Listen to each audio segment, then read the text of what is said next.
Colorado. And we have a full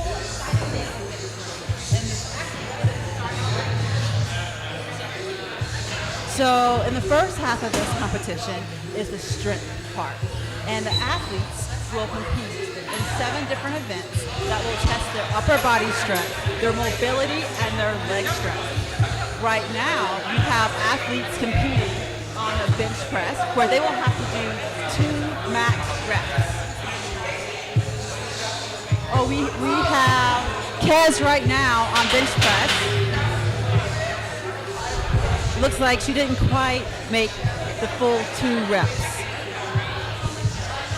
The other events we're going to have are one-arm pull-ups for the men and full walk-offs for the women.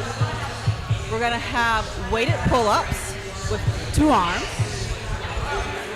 We're also going to have a hollow body hold, which is where the women will be doing this and showing no space behind their back. And the men will do front levers. And at noon, we're going to have the grip pull liftoff. And the grip pull was made here at Beast Fingers Gym by the owner, Ahmad. And it's a training tool to keep your fingers strong. And so they're going to use the grip pull, and they're going to lift weight off the ground and have to hold it for 1 second. It looks like we have an athlete already competing on the vertical jump. And this is going to show how high they can jump. They're going to stand on that box, and they're going to tap the sticks at the top. Oh, we have Sonia right now on the weighted pull-ups.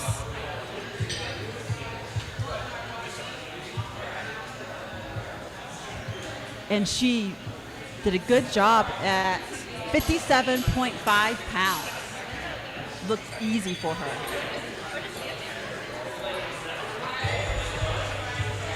Now in this comp, we currently have 11 athletes competing. We had a few to drop out due to COVID, unfortunately.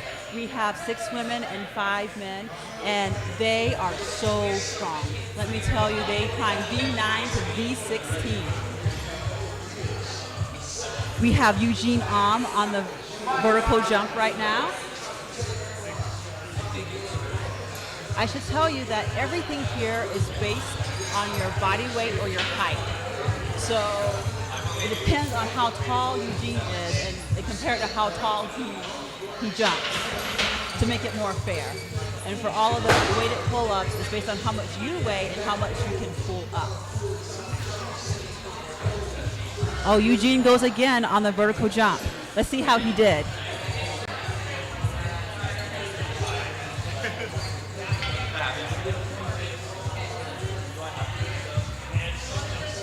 Eugene, how was that? I actually did better than that. How high did you jump? My top was 28. 28. Yeah. Good job. I didn't know, yeah. Have you ever done this before? No, this is my first time. Wow, excellent. How tall are you? 5'7". 5'7". And you jumped 28. Yeah, I know. I surprised myself with that one. Well, good luck on the rest of the Thank you. Oh, looks like we have someone on the men's bench press.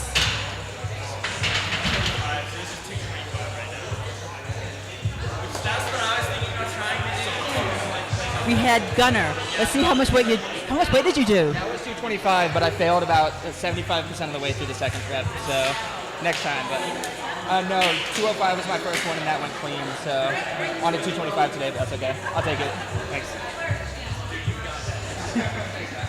So he did 205, but failed on 225.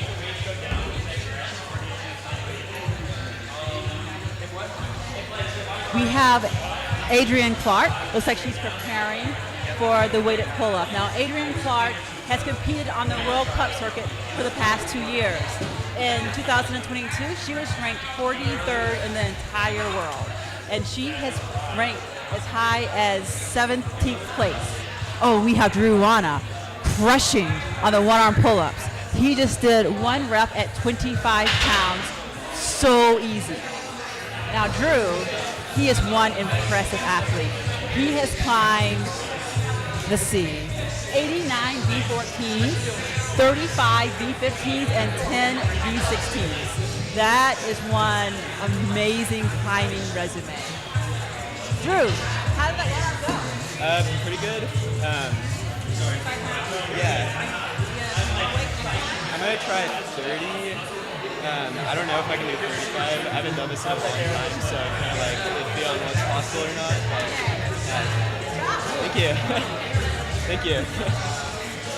And I should say that Drew is our reigning champion. He's won the past 2 years in a row. Looking for a third. Okay. Let's go over to the women's bench press. Kez, how much weight did you do? 110. That has to be close to body weight or more than body weight? Body weight is very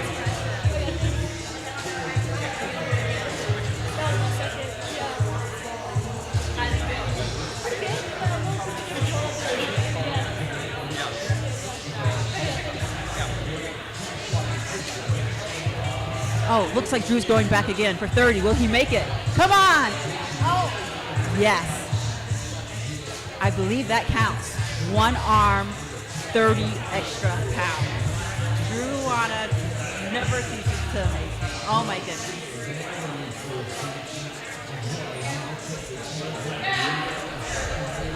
Okay. Looks like people are preparing to do some more bench press and taking a rest. They have 1 hour to complete these 6 events. So you have to be smart about when you're going to use your time and compete. Oh, we have Noah Wheeler trying to perform a one-arm pull-up with 20 pounds or 30 pounds. I don't think that first attempt counts it in terms of form. But Noah is extremely impressive climber. He just came back from a Rockland strip where he crushed. He flashed V13 and climbed up to V15. I can't even keep track of how many double-digit climbs he did while in Rockland. But it looks like he's going again. But switching arms and trying a different technique of lifting the weight above his head. Let's check in with the judge to see if that counted. Good job, Noah. I think it wasn't quite over the bar, but yeah. It was also 30, but with the other arm. No, that's fine. Good job. Thank you. Yeah. Okay, we now have Adrian Clark on the bench press. And Drew Wana is going for bench press. Drew, what are you going for? He's going for 185.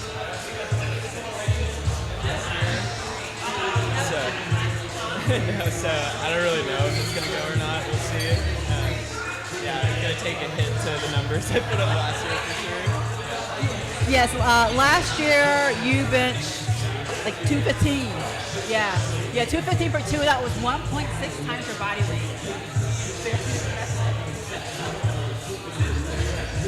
Here's 2 reps. Yes. Oh, Adrian not making it on her second rep. Let's check in on her.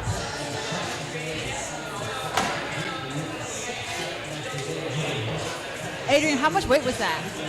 90, okay. And that was your first one?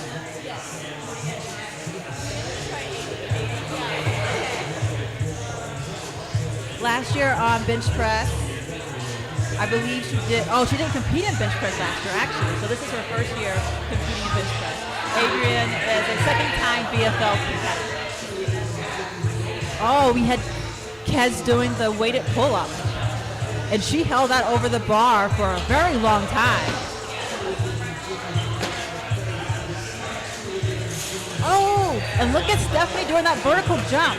She has some explosive power. Wow. Stephanie, wow. It was good. I think it was 24. So 2 feet, I guess, yeah. I'm gonna do it again. I might bench first and then come back. I guess anything above 24. Yeah. And now we have Zoe on the vertical jump as well. She's a first-time competitor.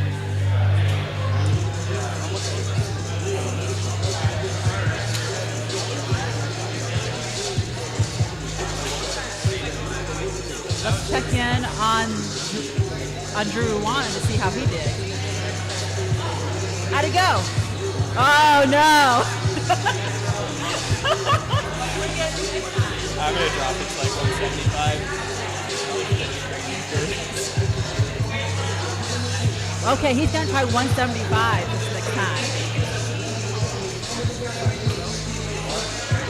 Looks like we have Tiana going on the bench. Now Tiana is 23 and on the climbing team at her college, University of Colorado, Colorado Springs. You'll see that she has a knee brace on. She tore almost everything in her knee, her ACL, her PCL, her MCL last March. But she thinks she's up for some climbing today.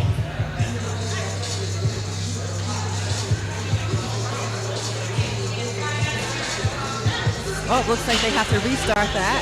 She has to lift it up on her own, which she did pretty easily.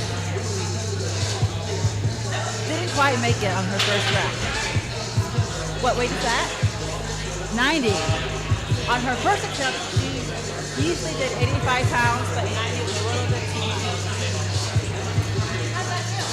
Hard. 5 pounds is hard. The difference of 5 pounds. What are you going to do next? I think I'm going to go for the weighted pull. I think I'm going to start with 45 and see how that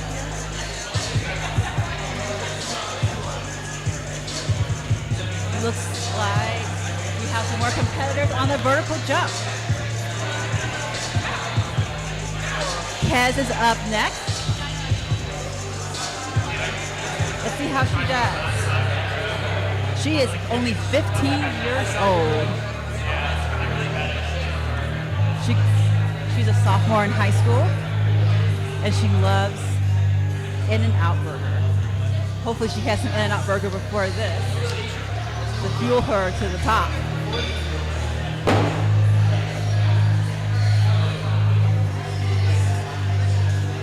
Impressive. She got 22. And she's only, I believe, 5'2".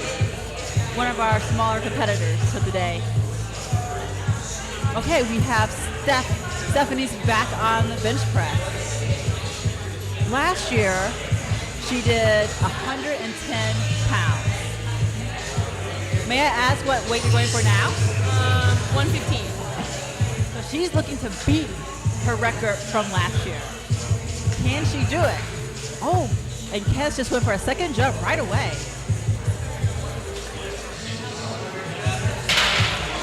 Kez, what did you jump this time? I jumped too far forward. Oh, jumped. Oh, okay. Oh yeah. No rest. Youth.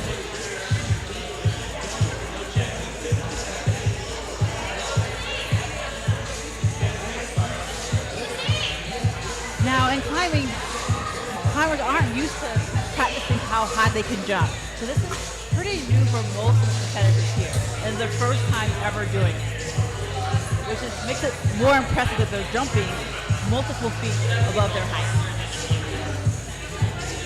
Oh, we have Noah Wheeler on this.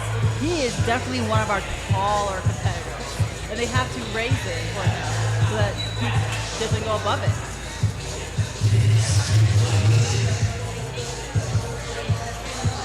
Now Steph is starting on the bench press. First rep clean. Can she do a second? Come on. She's looking for the power. Oh, she tried hard.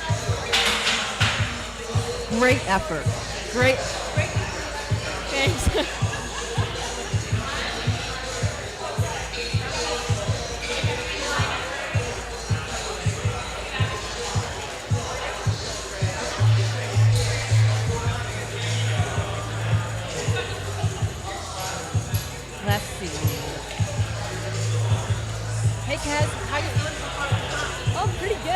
super sick. Yeah, really fun. Yeah. Your favorite activity then? I think the bird jump was pretty fun. Yeah, I just like jumping. I don't know. Not really. No, not really weightlifting competitions. So, yeah, it's really fun though. Yeah, I'm making more. You're doing great. Oh yeah, thanks. Well, it looks like we have Gunnar on the weighted pull-ups. He did 2 very clean reps. Let's check in on how much weight that was. How much weight did he just lift? 90 pounds for Gunnar. And that was his first attempt. He gets a second attempt. At whatever point he wants to, he can rest a little bit. And Gunnar is 26 years old, and he's been climbing for about a whole decade now. Seems like he might be going for a second attempt right now. And he's adding 15 pounds, going for 105.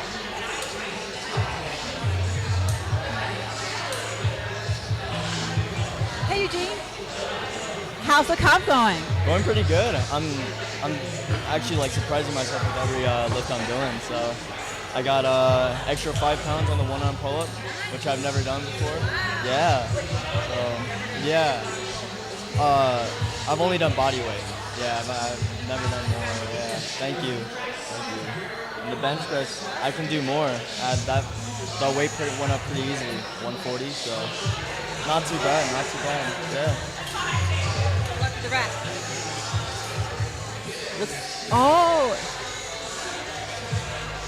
Looks like Tiana is trying the vertical jump despite having a bum knee.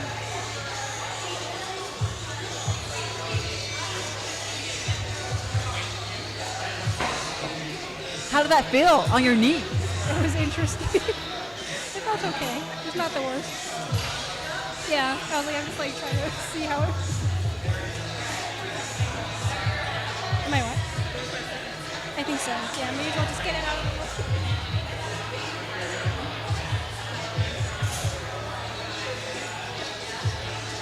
Wow. Wow. She has some.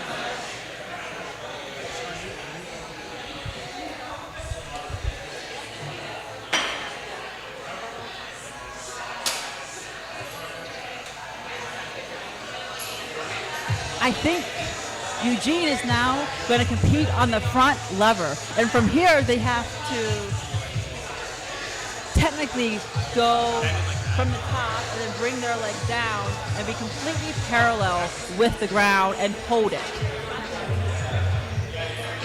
How did the front lever go? Not too good. Less than 2 seconds. But front lever's not my strong suit, so that's fine. I'll just do better on all the other lifts. We have competitors on the bench press right now. Looks like Noah Wheeler.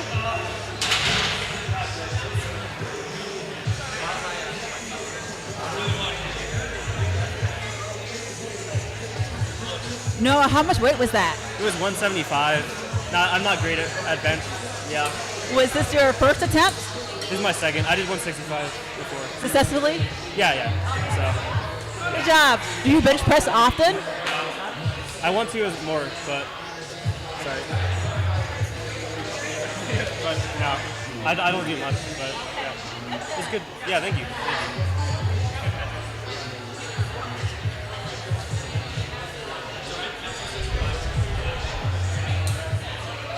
Hi, ladies.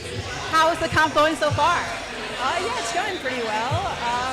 The bench form kind of got me a little bit on the first one, so now it's just kind of figuring out how much I'm like certain I can press while also like not going too low and making sure it's a little bit of a strategy game at this point. What did you go for the first time? 110, and it wasn't too bad. I just didn't have my arms quite as straight as they needed to be on the first, like before lowering the first time. So it's deciding if I want to just stick with 110, try to push to 115, or do something kind of in the middle. Pretty good. I used both my bench attempts, so I'm staying at 110, and then I think I'm going to go back to vertical jump and try that again. And what did you jump the first time? 24. Same as last year, right? You're going to try to beat it. Try to beat it, yeah. Best luck. We have Sonia on the vertical jump.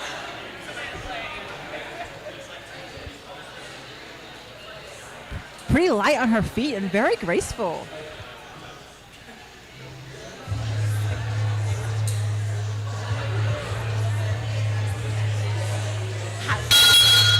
That felt pretty good. I think I can go higher, but I haven't yet. I hit 23 both times, so. Nice. Okay. Kind of. Take a break, or are you going to do it right away? Take a break and do something else and come back.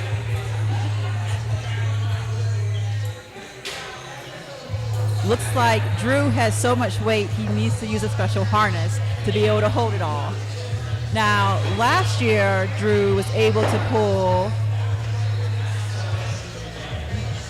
165 pounds.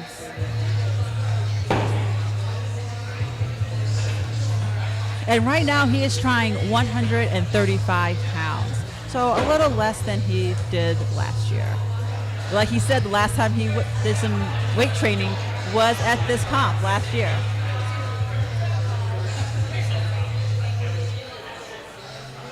Ooh, Adrian just jumped on the vertical jump.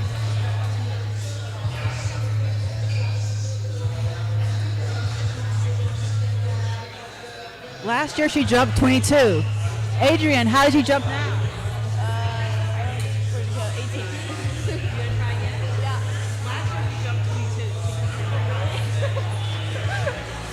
I don't know.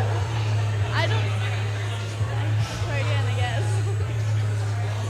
Good luck. I think you can meet what you did last year. And you did weighted pull-ups at 60 pounds. Are you going to try again? Yeah, maybe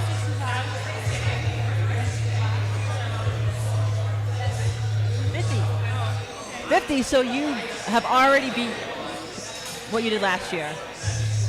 Oh, now Steph just did vertical jump.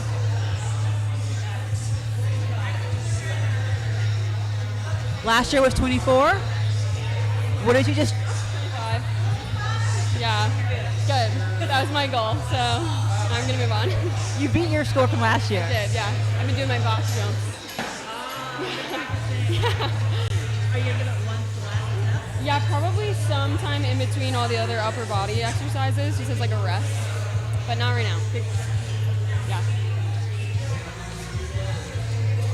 And now we have Kes on the weighted lock-offs. Now, the sign does say 90, but it actually should be a full lock-off, and we have to see how long they can hold it up to 4 seconds. They have to have the dumbbell in their other hand. They're not going to be using a weight vest or a weight around their hips like you do on the weighted pull-ups.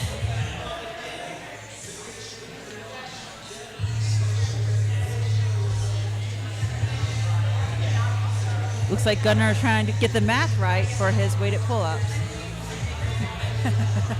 That is a lot of weight.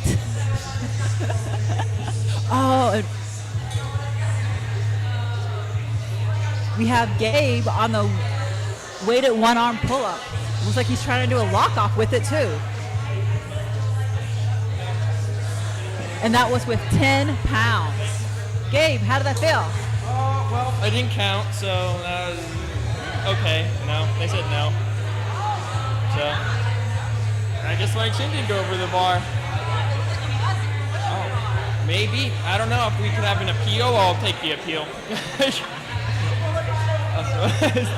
Good job.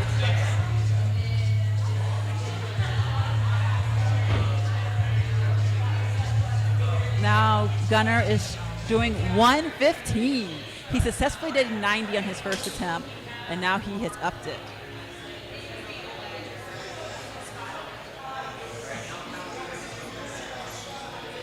Now, I'm not sure if that first one will count with his chin. Do those count? Yes, he manages to make 115, 2 reps. As you can tell, climbers have amazing upper body strength.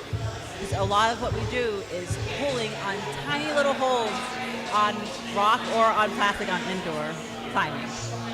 Now, the climbers have to be kind of smart about how much effort they use in this first hack, because the top 6 competitors will move on to the finals, where they have to climb 4 problems between V9 and V13. The 4 problems are very similar for men and women's, with a few adjustments to account for the height differences between the 2 sexes.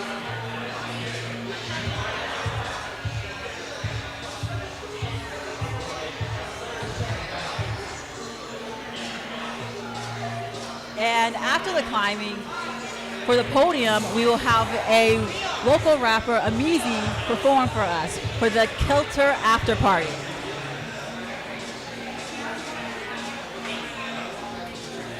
Gabe, how did the vertical jump go? Pretty good. Got 28 inches, so that's nice. And yep.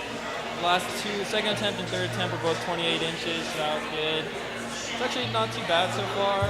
It was bench that I tried too much the first time, so we gotta find the perfect balance for the second rep, so that'll be cool. Have you ever done anything like the vertical jump before? Not like kind of. I did in like high school, for gym class, but that was that's it. Never like actually trained vertical jump or anything. But awesome, thank you. Okay, we have Zoe on the bench press.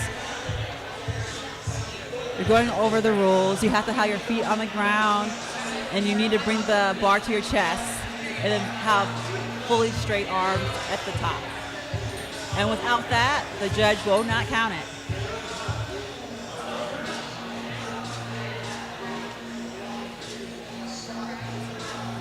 First rep, clean. Come on, come on. I think she does it. Oh. Judge is questioning if her right foot. I didn't see her foot come off the ground. Yes. Her toes were on the ground the whole time. I believe we just missed Drew the front lever. Last year he held it for 33 seconds. Drew, how'd it go? Good. Better than I thought it was going to. 15 seconds about. Nice. Good job. Thank you.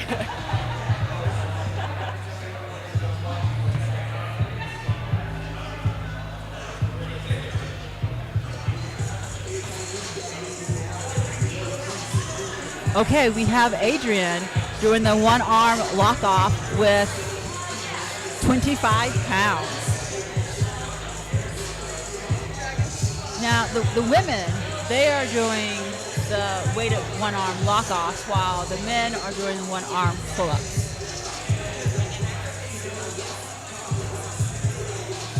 She cleanly has her head above the bar, and that was so easy for her that she looked around and smiled at the crowd.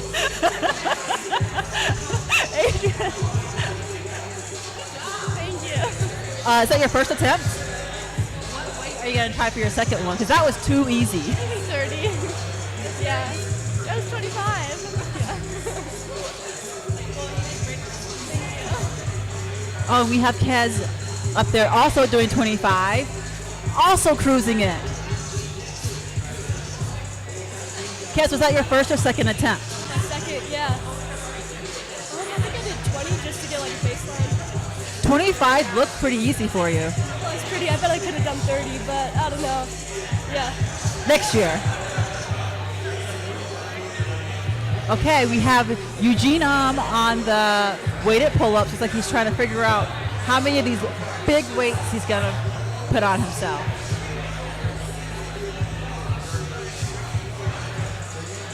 I have to say, having 100 pounds around your hips is really painful. I personally like to do my weighted pull-ups, distributing the weight around my chest, hips, and feet. So I know these athletes are getting some bruises around their hip bones because they are pulling incredible weights.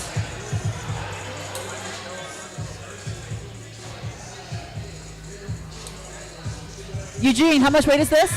80. He's going for 80 pounds.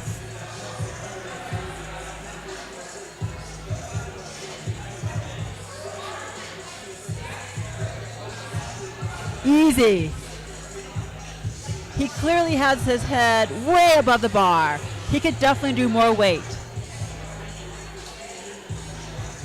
And this appears to be his first attempt.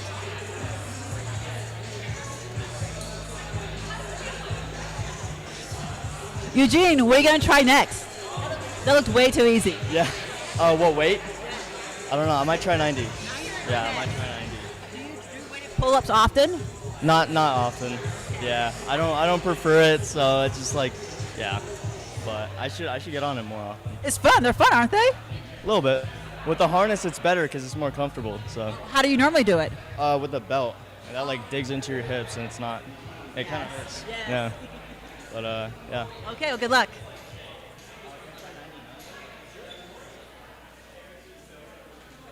I think we might have had our first competitor do the mobility challenge, the dragon squat. Oh, you can see her talking to other competitors about what it was like. How was the dragon squat? It was kind of fun. I've never really done it before, but it's cool. What point did you get? I got the 90 degree.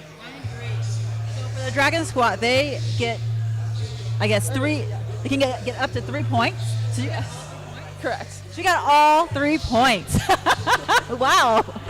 It's based on how the angle of your thigh to the ground and then the angle of your back leg. If you can get it, what is it, 180 to 125? Oh, you got 90. Oh, and she got the foot grab. Not the foot grab, but I got Okay. Thank you. Four? Not really, but I've tried, like when I heard it was for this comp, I tried it a little bit. You practice a little bit. A little, but. Well, good job.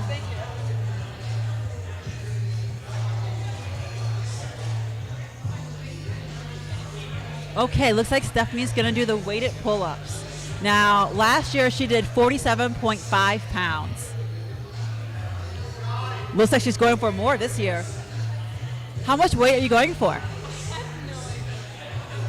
going to start with just 45 and see how it feels and then go up from there. Last year you did 47.5. I did, yeah. You can top that?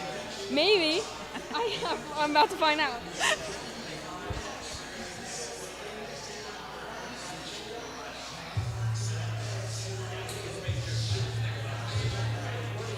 Seems like things are winding down a bit. The athletes have competed in a majority of the events.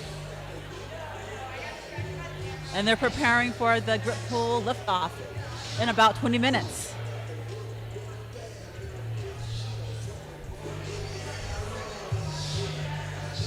Now, in order to do weighted pull-ups, you need to have very strong shoulders, which Stephanie has, as she gets her head cleanly over the bar. And the second one is also clean. That was too easy for Stephanie.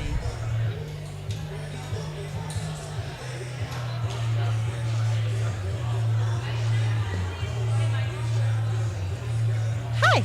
How's the comp going? It's amazing. It's such a fun event. I haven't been to one like this before, so it's cool to have like the breakup of the weight room style training or the combine style lifts and then potentially bouldering afterwards. So I'm psyched regardless. You like weightlifting? I do, yeah. I think what got me into the sport was the training aspects of climbing. I don't do much outdoor climbing because I'm just so in love with the training aspect. So to have a competition that kind of revolves around that has been a lot of fun. Do you like hangboarding? I do. Hangboarding is fun. I think it depends on how you incorporate it. For health, I think it's great for everybody to do to keep your fingers just feeling great.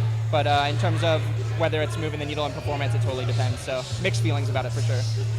I love hangboarding. What was your favorite event so far? So far, I think just bench has been a fun one since not many climbers do that. It's been cool to see how people's strengths vary. But also the vertical jump was one that I wasn't expecting to see today that I had a lot of fun with. So. Thank you. Of course. Noah, how's it going? It's going well. I'm about to get on the two-arm pull-up. Yeah. Two-arm pull-up? Yeah, or I mean, just normal weighted pull-up. Yeah. As opposed to one. Are you going to go for? I don't know. Maybe 135, which is like a bit less than body weight, but Oh, a little less than one. yeah, for my first. Do you ever practice this? I did like for like 2 months, like a few months ago I did, but I haven't in a bit, so we'll see. Okay. Yeah. Good luck. Thank you. Oh, we have Adrian on the dragon squat. Let's see how she got scored for that. Adrian, how was the dragon squat? It's really weird. It did have so much control. But yeah. Got the For the 90 degrees. yeah. Thanks. And we also have Kez on the dragon squat. Looks like you have to have a lot of balance. Oh yeah. Yeah. It was really weird because you have to like control how your leg is, or else it just touches the ground. So yeah. If it touches the ground, you're out. Basically. Yeah.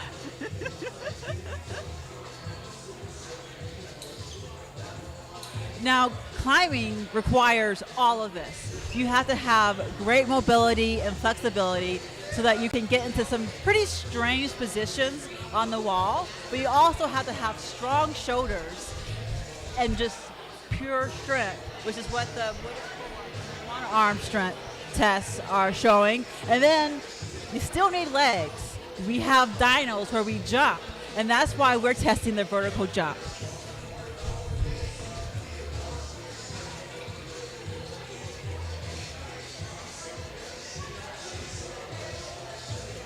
Noah putting the harness on, getting ready for, he said 135. As you can tell, the different climbers here, they all kind of train differently. We have some people who love doing weight training and some people who this is their very first time trying an event.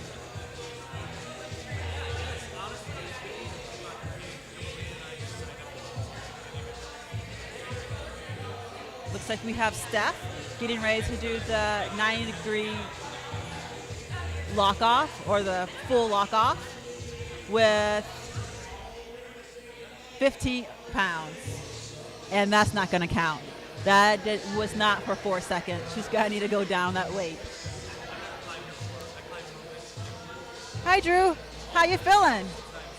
Your bicep hurting you a bit? Nah, just everything. I just done a lot of lifting already today, so just trying to recover as much as possible before the last gripple lift thing. So Have you finished all the other elements of the comp?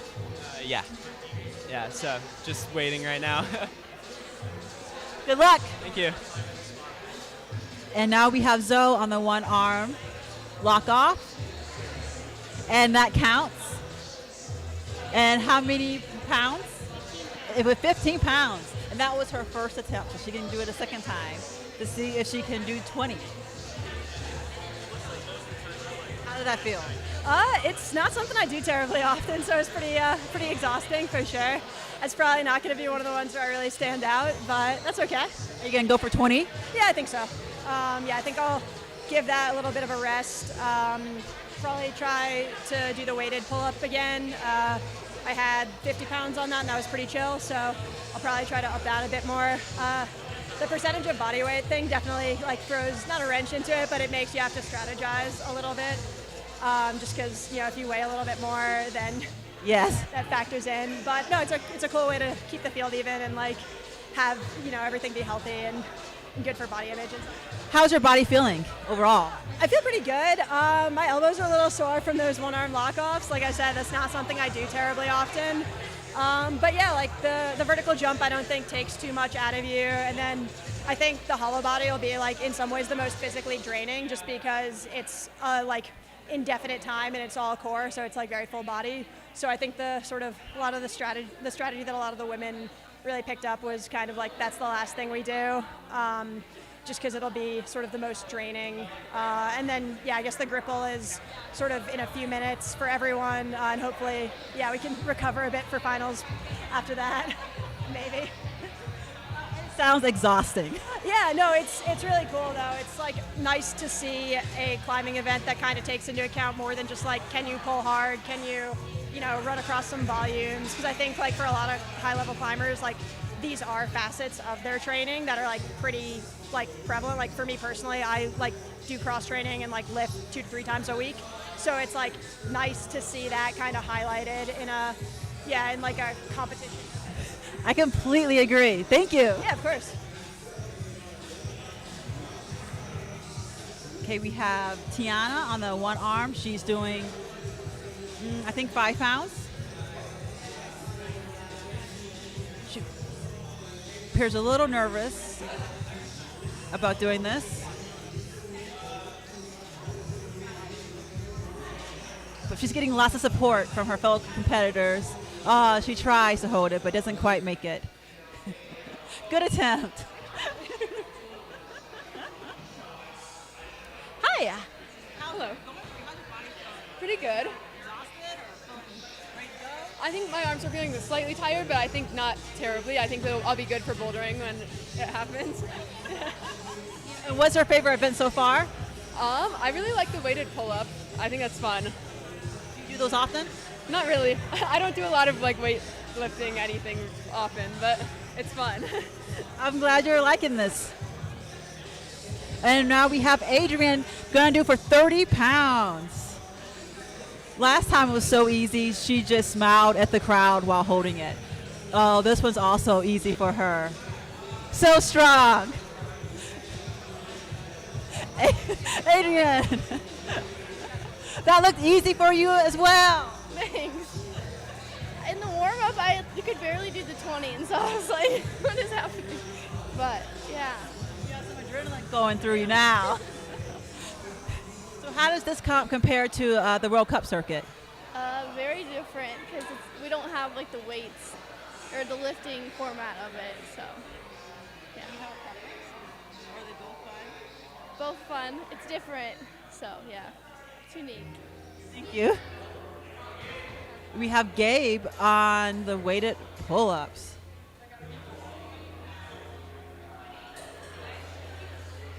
He did 115, and that was his first attempt. Didn't want a repeat of where the bench was too high and couldn't do it, so he lowballed this time. So I'll try one more after the front lever, but I got the hard things left, so I gotta take some breaths and try hard, so I'm excited. You gonna go for 125 or 135? 25, maybe 130. Split the difference between the two. So, yeah. Good luck. Awesome. We just had Noah on the mobility challenge. Oh, and Zoe just tried it too. Looks like competitors are now taking off their shoes, probably to have their proprioception so that they can feel the ground better. This squat is very technically difficult. It requires a whole bunch of flexibility and balance.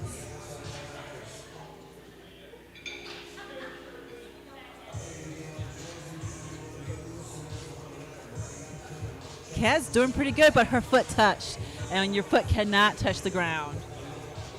Now we have Noah. He's doing pretty good squat. He's holding that squat really well. Wow, look at that angle. They have tape on the ground, and their foot, they have to point it towards that tape. Look at that, he went past it. That was very impressive. Good job. You're very flexible. Thank you. Yeah. I don't stretch. I just happen to be flexible. Yeah. Natural talent. I guess. Zoe's giving another attempt.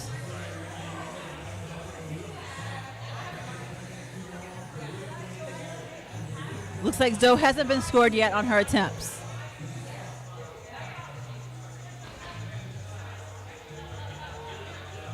She got the squat somewhat in control. Looks like she's trying to find her balance point. I don't think that's going to count. Her leg wasn't low enough.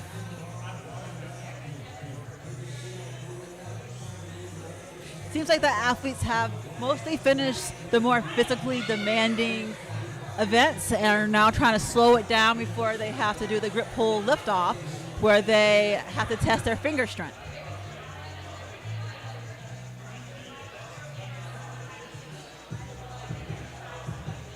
I'd like to do a quick shout out to our sponsors, Epic TV, thank you for the live stream, Adidas, Arc'teryx, Kilter, Sportiva, Organic, up climbing.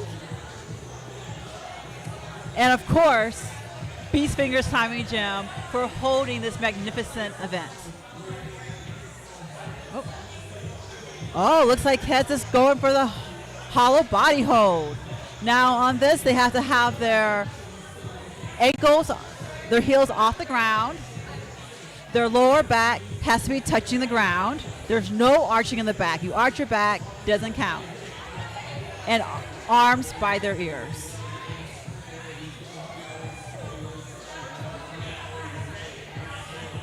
And she's just gonna hold that. Over here we have Sonia, who just did 35 pounds on the walk off. That might be the highest we've seen so far today. Sonia, 35 pounds. Yeah. Good job. Thank you. Is that the highest so far? I think so for women. I don't. Yeah. Congratulations. Thank you. And Kez is still in that hollow body hold. Last year, the women held it between 1.5 minutes and 2.5 minutes. Talk about an ab burner.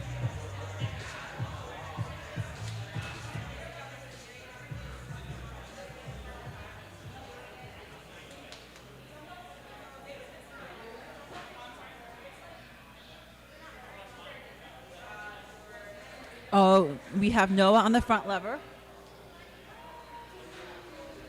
His form is pretty good. He's strong. But maybe about 10 seconds. Let's see.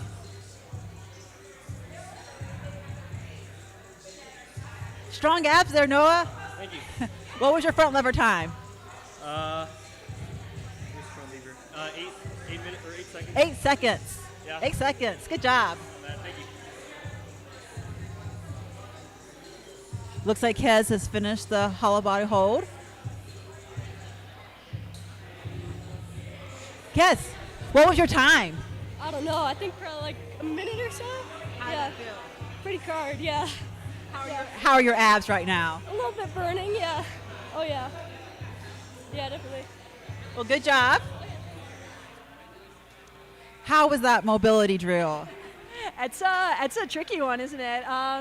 Yeah, I think it'll go. I think I have a habit of maybe sitting there and kind of like fixating on things. So, and I do have limited time and a few more attempts on some things. So I'll probably go finish up my last couple attempts on the weighted pull-ups and lock-offs, and then come back over. It is nice to not have a limit on the attempts for that. Oh, there's no limit on the mobility. Yeah, I think that one they kind of threw a wrench into things. Like, it was a bit of a surprise. I think we all learned about it a day or two ago. And then I think it takes, even if you know what it entails in theory, it does take a minute to really understand where your foot's supposed to go, what's being scored. So yeah, I think I think it was good to have sort of an unlimited number of attempts. Well, good luck. Oh, we now have Gabe on the front lever. Not sure how long they're going to count that for, because your body has to be parallel to the ground, and that's when they're supposed to start counting. Gabe, how many seconds? 3. I got to work on the front lever game recently. It's just, and everything else made me more tired than I thought it would. I was like, oh, front levers, that'll be good. Just core. Nothing else uses core. I'm real tired now. So excited to climb, though. So that'll be fun. Yeah. We're all excited to see you on the wall. Sick. I'm very excited for it. Thank you.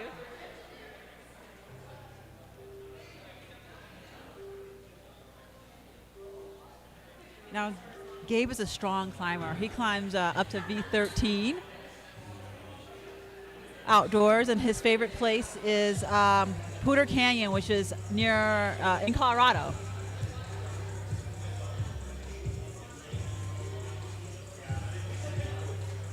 Now, looks like Noah is going to try the vertical jump, but without his shoes on. I wonder if that's a new strategy.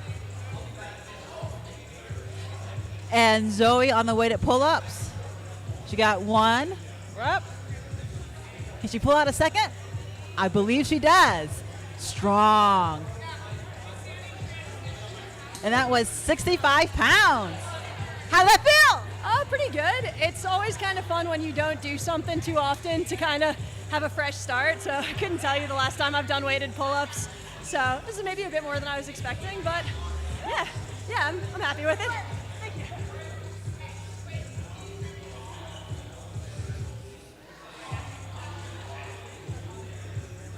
I'm seeing the athletes looking a little tired, massaging their biceps. This is a really heavy bicep competition. And we have Tiana in the hollow body hold. Her form looks good. A little shaking in her legs. She's probably feeling the ab burn right now.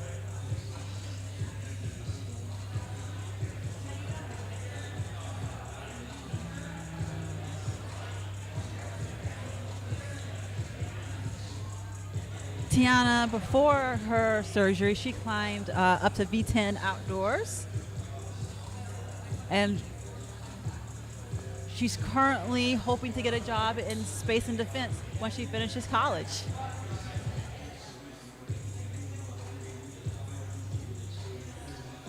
You can tell she's digging deep right now. But she's been holding it for a long time. That girl has some abs.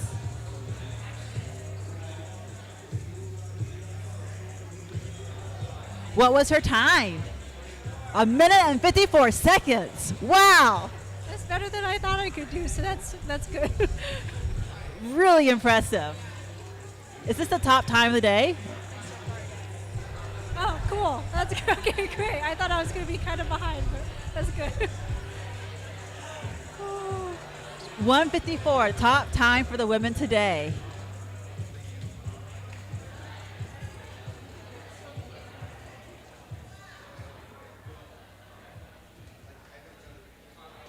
Okay, now Noah's on the weighted pull-ups.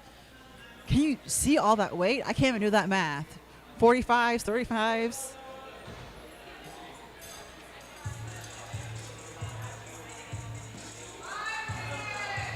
And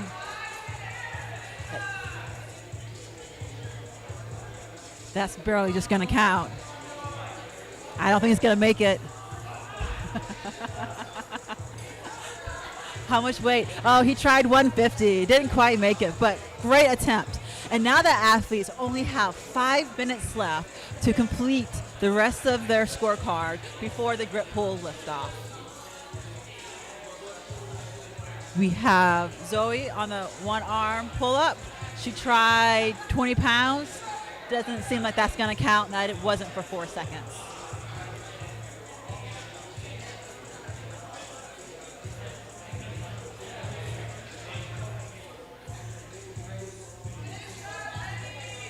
Looks like the athletes are scrambling to finish everything.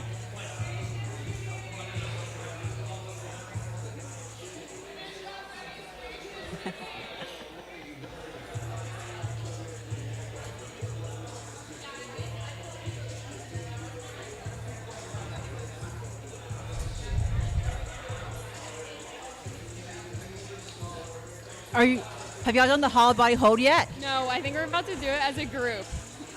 Some people already competed in it. Yeah. What time are you aiming for? I have no idea. I don't know how long I can hold a hollow body for. Last year you did it in 1 minute and 52 seconds. You remember that? Okay, then I'm shooting for 2 minutes.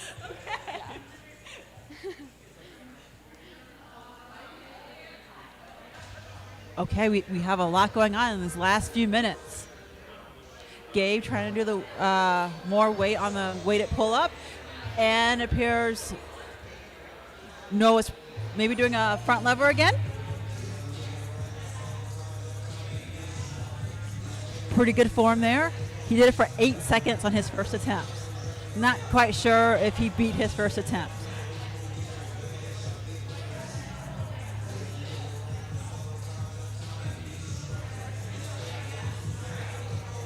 What weight is Gabe trying? 135.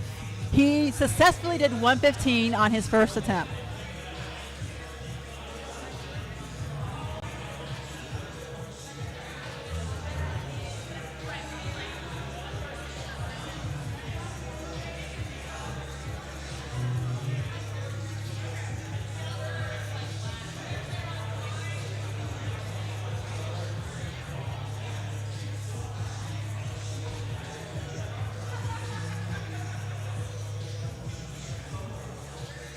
Now, Gabe is a local landscaper around Colorado, and he says that his favorite thing is anime, and he likes Hunter x Hunter. I have no idea what that is, though.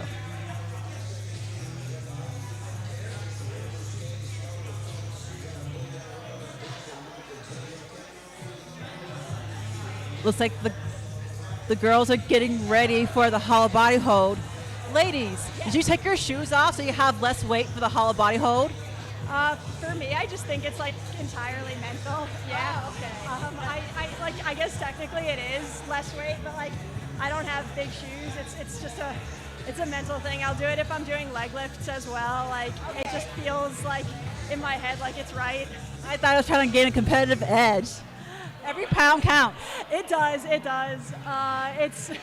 yeah. I think for me, I do think about it that way, and like in all reality, I don't think it would really affect my performance terribly much, but it does. Mental gains are a thing for sure. So, for you, is it mental or weight? For the shoes, mental. Oh. Yeah. They're just uncomfortable, and you get hot, and you just need. Yeah. Gabe, did that count? So 135, which is sweet. So, yeah. Body weight? No, not close. I'm like 175. So. Are you done competing for this part? That's all of my lifts. So. Just getting ready for your finger grip pull lift. Exactly.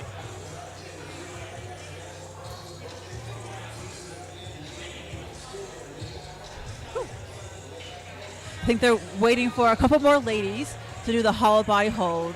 Last year, all the ladies competed the hollow body hold at the exact same time. So this year, a group of them are still going to do that, but others have already done it. It appears some of the climbers are already looking at the finals climbing routes. As long as they don't touch the holds, it's okay to look at it.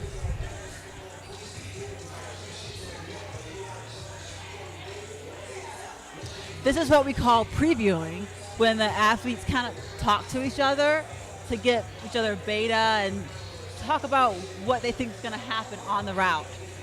And you can see Tiana's moving her arms, trying to figure out exactly how to read this route.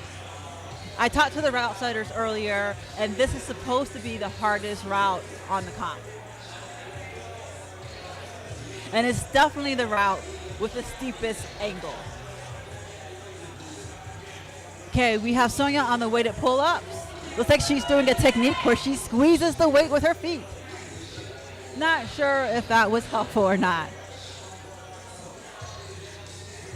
And she attempted 65 pounds, but it did not count. Her first attempt was 57.5, and that one did count. Sonia, how'd that feel? It was kind of hard. I think I maybe could have done it earlier in the day, but yeah. So I got 57.5 the first time. That was 65, but thank you. Just the hollow body hold.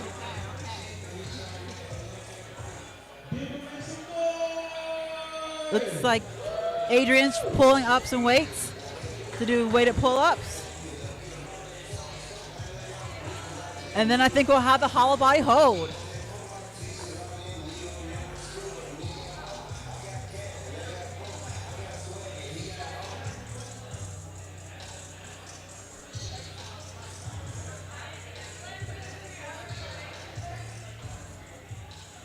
Let's see if we can find some. Oh, the men are all standing together talking about the problems. They're already getting ready for the climbing part of this competition.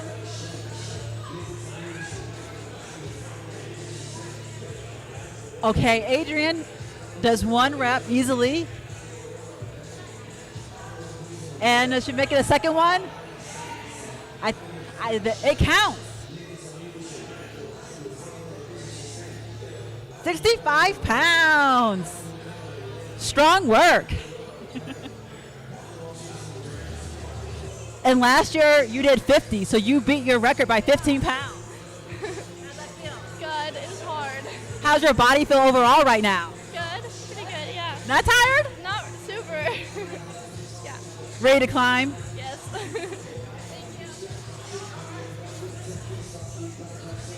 It's nice to see these returning athletes beat their times and their weights from last year. Now they're going over the rules for the hollow body hold for the 4 ladies who haven't done it yet.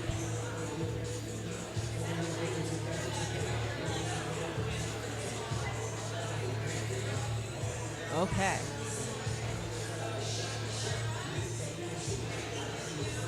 Hi, you two. Gripple time. You ready? So what weight are you going to start with? I don't know. I think I did 165 last year, so I might just start with that.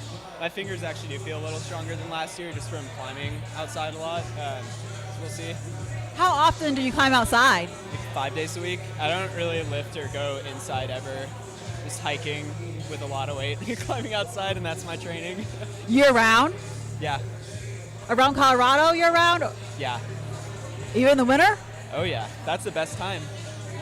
Why is that? Because it's freezing, and I don't know. It's like even when it snows, it's really dry. That seems to be like a lot better. So I can deal with cold just fine. It's just when it's like raining that sucks. Well, thank you. Good luck on the grip pull. The ladies have started the hollow body hold. Personally, I'd want to do it in a group so that I could have people next to me that I could, be not just do it alone. So I think this was wise. They will push each other to get their best times possible. So we have Sonia, Adrienne, Stephanie, and Zoe. Right now their form all looks good. There's no arch in their lower body. Their arms are back and their heels are off the ground.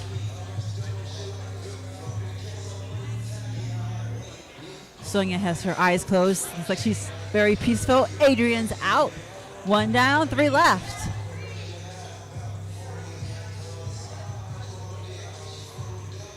Sonia crossed her legs, but that's not allowed. Right now, they've been doing it for over 1 minute and 10 seconds. I know Stephanie's looking to beat her record of 152, but she doesn't do it. She stops around 1 minute and 20 seconds. Now we just have 2 ladies left. Zoe's kind of fidgeting around, looking pretty uncomfortable, and Sonia looks pretty peaceful, but there's a little bit of a grimace on her face.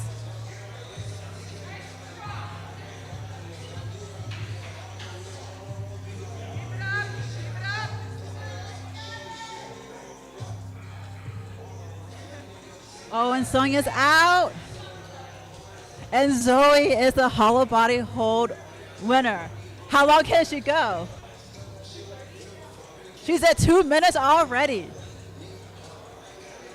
Now, she already won this part. Now she's just going for time, but also exhausting herself. She may regret this later when she's climbing and her abs are tired, but she definitely is giving us a great show at 2 minutes and almost 30 seconds. Good job, 2 minutes and 30 seconds. She is our champion, our ab champion. Thanks. I do those a decent amount from time to time. I've got like a 5-minute ab type workout that I'll do if I don't have like great access to gyms or anything. And that's part of it. So that one always hurts a little bit. Are you afraid that this will get you too tired for climbing? I don't think so. I think I'll feel it a little bit, but I think in general, I think a lot of athletes will like flip-flop their training, so they'll like do all the cross training and lifting and such after climbing. So I think everyone's just kind of going to be feeling it a little bit. And also you have abs for days, so. Appreciate it. Hopefully that shows later on in finals. Okay, so now we are done with all of the strength-based events except for the grip pull lift. This is one of my favorite parts of this competition because as climbers, we value our finger strength, and this is their chance to show it off. They're going to be doing 4 fingers on the grip pull. No thumbs are allowed to touch it.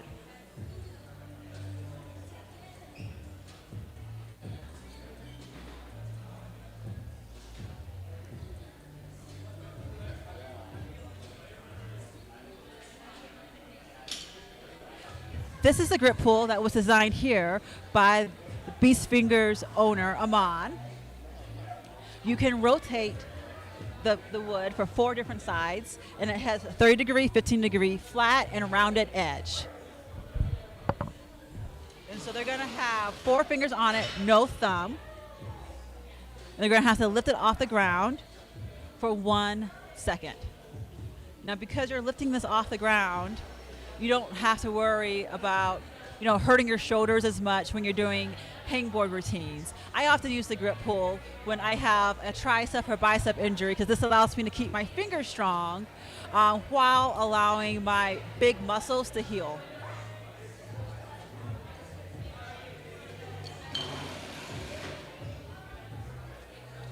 They're going to add the weights to these, and this one right here is 5 pounds, and this is 4 pounds. So don't forget about that when they're adding their weights on top of that. And as a reminder, this is all based on each individual's weight. So the more body weight percentage you can pull, the better.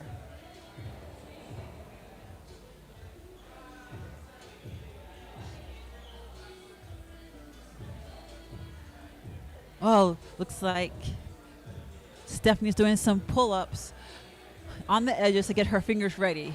It's very important to have warm fingers during this because if you're going into this cold, you could tear a pulley, an A2 pulley, and we don't want anyone to get injured today. So warming up is definitely smart.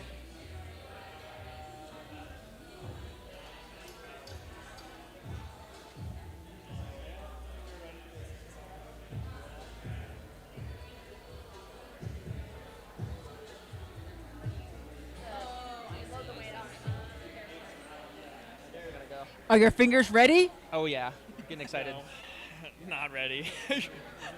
Should have warmed up more. There are some edges to warm up on. You might want to head over there.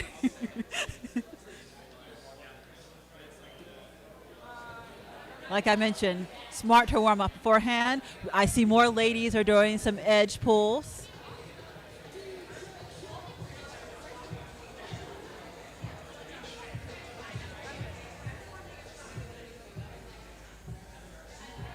You ready for the grip pull? Oh yeah, it's gonna be sick. Yeah. You ever used one of those before? Not really. Kind of for training a little bit, but not too much. No. Yeah. Are your fingers warm? A little bit, but I'll probably hang around a little bit more. Yeah. Good. Oh yeah, get some more warm up. Yeah. We don't want any injuries here. Oh, we even have people climbing on the kilter board, getting ready. Ooh. Kes just kind of popped off that bar. A little bit of a dry fire there. Hope she's okay.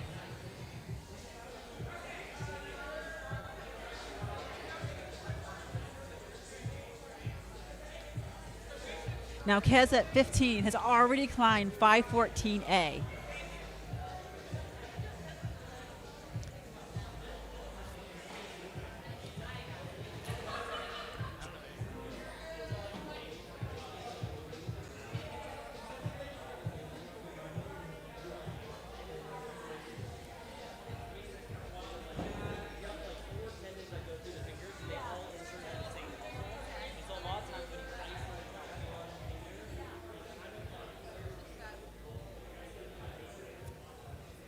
Adrian warming up her fingers, which is smart.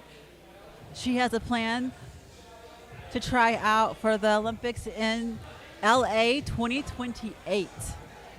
And on the path that she's going, competing at the World Cup circuit, making semifinals, she's well on her way to making that Olympic team.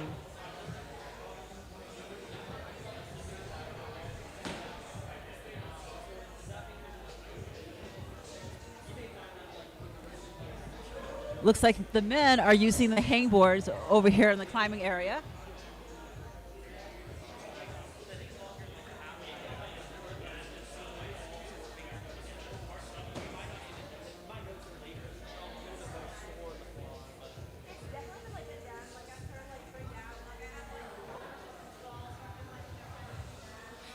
Now, The Beast Fingers Gym has been open for about 7 years. And Aman is the owner, and Aman puts on this comp for 3 years in a row now.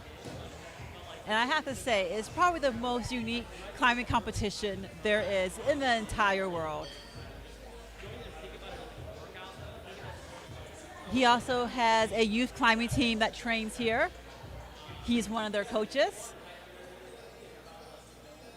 And he tries to bring access to climbing to all communities, to disadvantaged communities, so that everyone can have the joy of climbing in their life.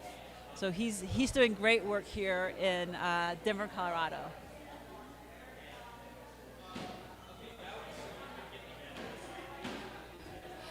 Look at the ease that Drew Ruana climbs up the kilter board with no feet. We call that campusing.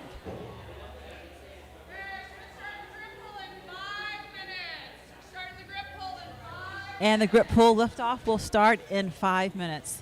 These competitors have just a few more minutes left to get their fingers ready to lift hundreds of pounds off the ground.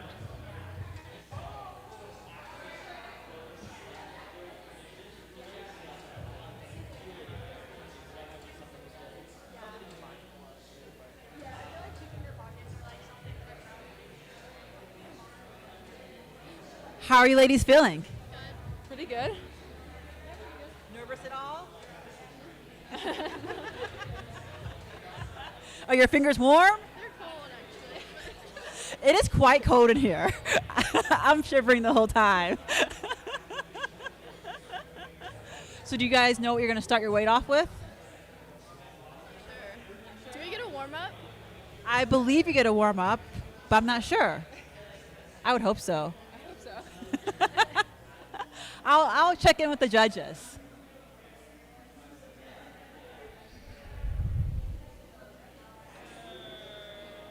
Do the competitors get a warm-up attempt? No, they were able to warm up before in the warm-ups, and they're warming up fingers now. But they just have 2 attempts to get their max weight.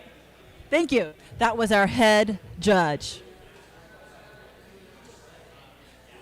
You only get 2 attempts to do your max. No warm-up over there. We can use one as an attempt, so. You get 1 attempt to warm up, 1 attempt. Actually, yeah. Better plan wisely. Thank you.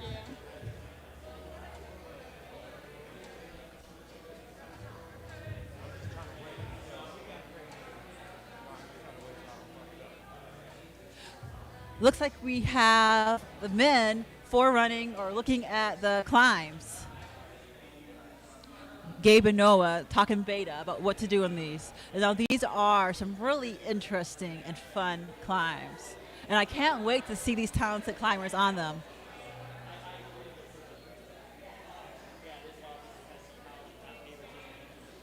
This first one is on the least steep angle of this gym.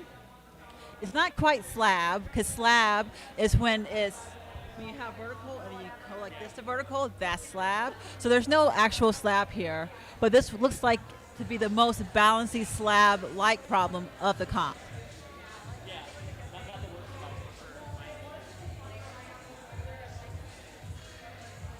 And then the second climb has a big dyno in the middle of it. So that's what's going to test how powerful, dynamic, and their coordination. This middle one, as I mentioned earlier, is the hardest one, and they will have to show their finger strength, which is going to be difficult after they lift 100, 200 pounds off the ground with just 4 fingers.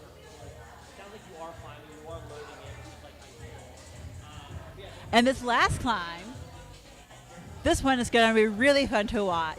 It starts with a dynamic toe hook start. So they're going to have 2 hands on the top yellow with the 2 lines, and then they're going to have to jump their feet into a toe hook. And the top part is also no breeze either.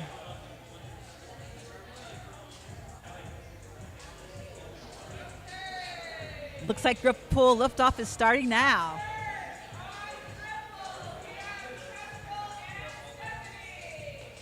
We have 2 ladies facing off. which is different from last year where everyone did it at an individual time. Now is a face-off. But the scoring is still based off of body weight. The white stuff on their hands is chalk. They're allowed to use powder chalk and liquid chalk. Now this helps them not sweat off the hold or slip. It increases friction. They're all allowed to bring their own individual chalk because everyone has their own chalk preferences.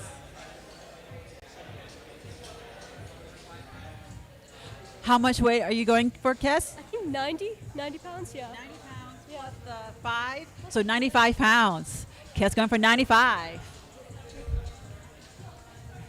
Stephanie, how much weight are you going for? 90. 90 plus the weight, so it's 4, so it's 94 pounds. Oh, okay, yeah, 94. Okay, so this is actually a really exciting face-off. 95 versus 94 pounds. Yeah, when you're ready. Now they're going to use 4 fingers, and their thumb cannot touch. Kes does that easily. However, you're supposed to lower it down slowly. So we'll see if they count that. I think judges told her, don't drop it. Stephanie dry fires off the grip pull. Just a little bit too much weight for her. Second turn now. But don't worry, she gets a second attempt. I know she's disappointed. Last year, she was able to lift 95 pounds. And this time, she attempted 94.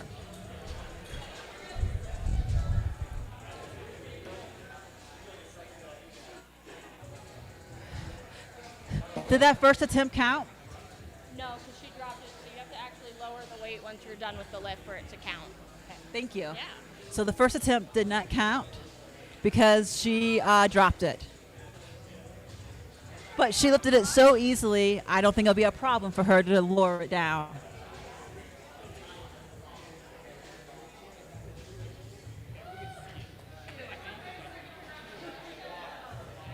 Up. So they're taking a pause to brush the grip pull. This is to get all the caked off chalk, because when there's too much chalk on a hold, it actually becomes more slippery. So it's a fine balance between having enough chalk and too much chalk. Kes giving it a good brush in there. So is Stephanie.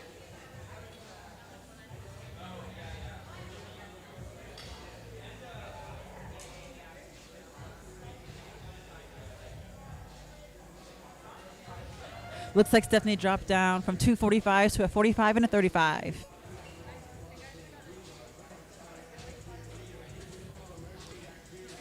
Easy for Kes, no problemo. 9 pounds. And also for Stephanie, she lifted that. So now we have Sonia and Tiana going head to head.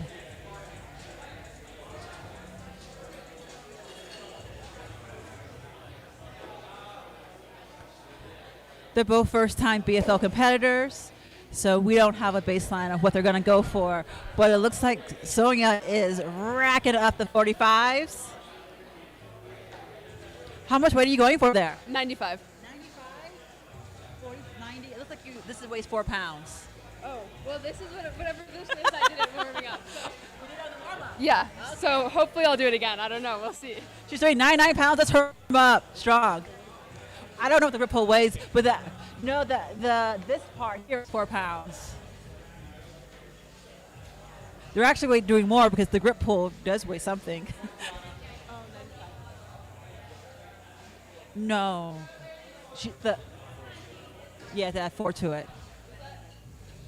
Yes, you're good. Because this thing weighs 4 pounds. Right. Yeah, it counts.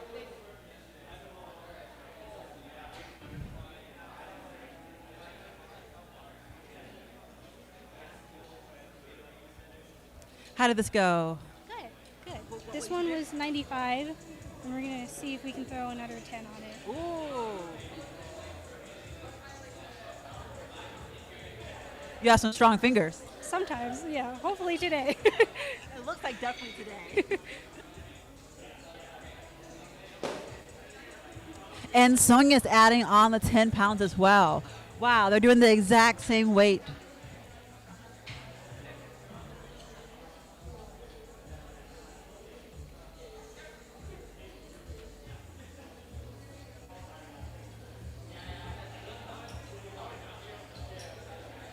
That was a little bit too much for Sonia, too much. That was her second attempt, no more tries for her. And T does it. I think Tiana T has lifted the most so far at 105 pounds, I believe. I'm on deck. What's happening? Wait. It looks as if I am competing on next. Who am I competing against? Who am I competing against?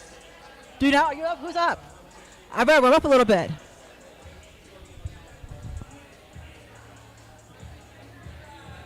Who am I competing against? Oh, looks like I'm going against Gunner. Okay.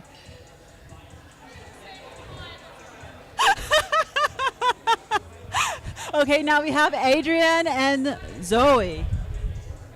Adrian did it easily. How much weight was that? 95. 95, easy. Zoe, how much was that? I think it was the same.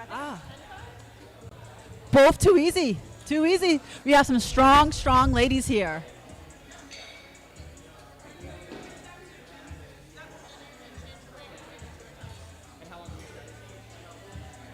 I'm just warming up here because I'm a surprise competitor to even it out because there's only 5 men competing. Looks like we're going head to head. You and I? Yes. Oh, let's go. I just learned. Awesome. I am quickly warming up. I'm going to kick your butt. Say that I'm going to take you down. He probably is.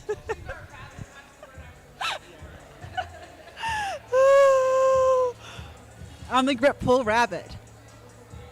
Okay, let's see how the ladies are doing. Easy for Zoe. Easy. How much weight was that? That was 10. Plus the 5 in this? Is that added in the 5? I think that's added. Okay. 110. Yeah, thanks. Amazing. I appreciate it. Yeah, I'd be curious to try more, but I think that was my second attempt, so unfortunately. Maybe after the comp. Yeah, definitely. I'd be psyched to see if I could maybe hit 120. That'd be fun. Really impressive. Thank you. Okay. Guess I'm up. I guess for my first attempt, do I do the weights? Or could you? 104. That's probably too much. Could I try? For you? Yes. 90, sure. I don't know. I'm not warmed up, but okay, we're ready, Gunner. Let's go. You're going down over here. Oh, I need chalk.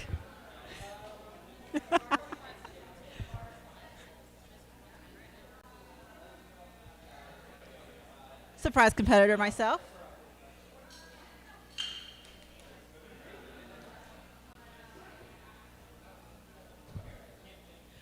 Gunner, how much weight you going for? Yeah, that's a good question. I just warmed up on a hangboard and was able to hang body weight. So I'm debating whether I go safer on this first one, since it's slightly different lift or not. So. Well, let me tell you, I'm going to do 200 pounds, so. I'll probably just match you then.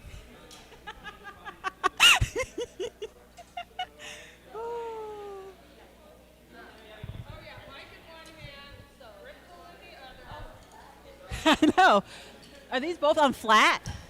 Ah, okay. So the edges are flat, so there's no in cut or no angle, which makes it a little bit more challenging. We'll see how this goes. This is attempt number 1. But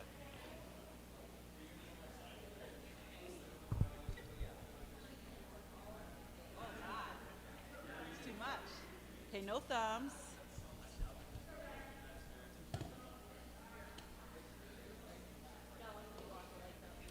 I think that was easy.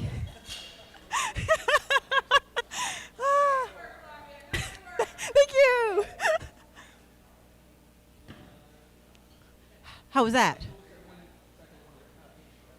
Oh, looks like there was a rule problem. That's okay. Okay. Was that your first thank you. attempt? That was. Thanks for giving it to me. Are you gonna do your second one? Yeah, we just have a few seconds. So what was your first one at? I think that was 155. 155. Not quite my 200. Can I get? That's how much weight? That's 90 right now. What's the max someone's done? The woman. 100 I've seen so far. For women? I think she might have done 110. Did she? 100. I'm gonna go. Okay, I'm gonna go one. Well, I can't do that. I'm gonna go. Yeah. Actually, I'm not competing. I'm gonna go 115. I'm going for body weight, 115. How'd the last one go? Easy. Yeah? This is too much. You think so? Oh yes, but thought go big or go home. I'll cheer you on. You got And it. if I lose, I'm going home. Whoa. Yeah.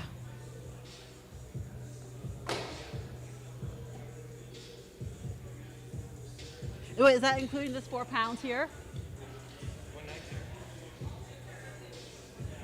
This is, okay, 120. This is more than body weight.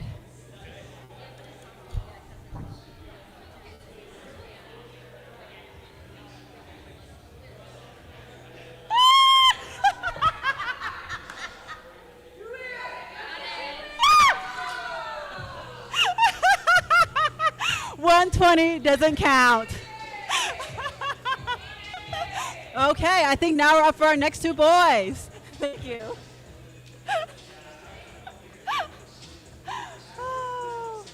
We have Eugene and Gabe.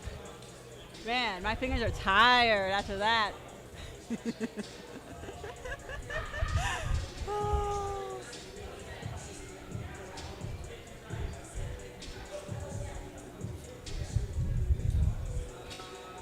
Oh. Eugene, what weight are you going for?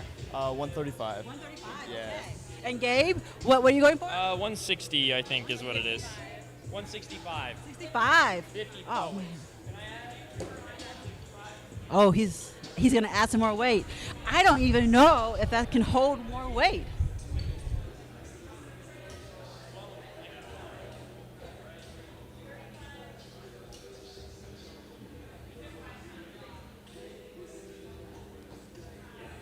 Oh, Eugene lifts it.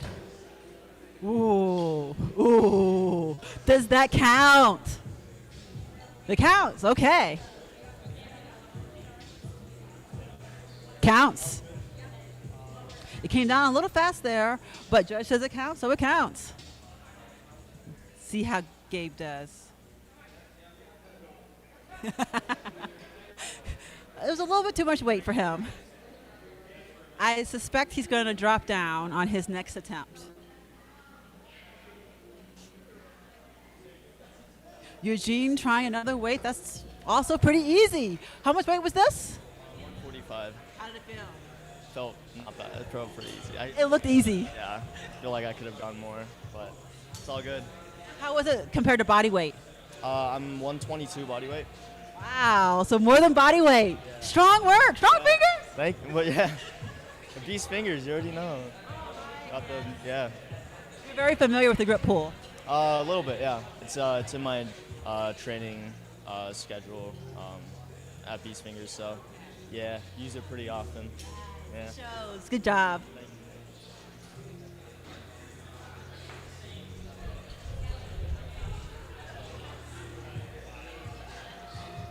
What weight is this? 150. 150. Okay, so he dropped down from 165 to 150. And he lifts 150 so easily. Although it came down a little fast, but it counted. Judge said okay. Now we have Drew Wana, who I believe did 165 last year.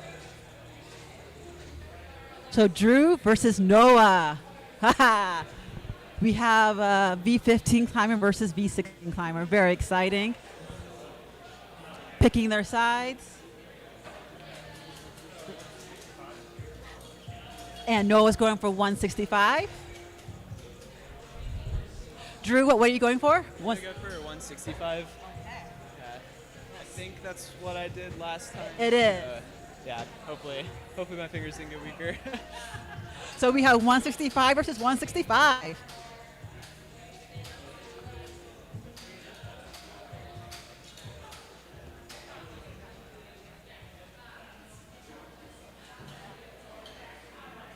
These are our two hardest climbers here. So it's extremely exciting to see them go head to head with the exact weight. Although Noah is considerably taller than Drew, so probably has slightly more body weight than Drew does. Oh, no. Drew not able to lift what he did last year, but Noah's able to do it. So Drew's probably going to have to reduce it, and Noah's going to go up.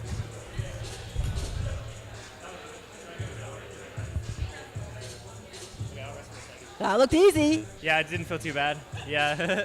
What's the next weight? 175, I don't know. This is 165. Is this body weight or more than body weight? 50, so it's a bit above. But More than body weight. Strong. Thank you.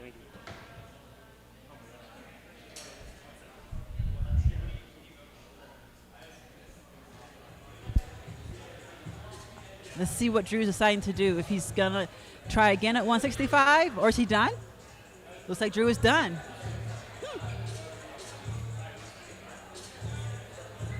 So I wonder if that counts as a score of 0.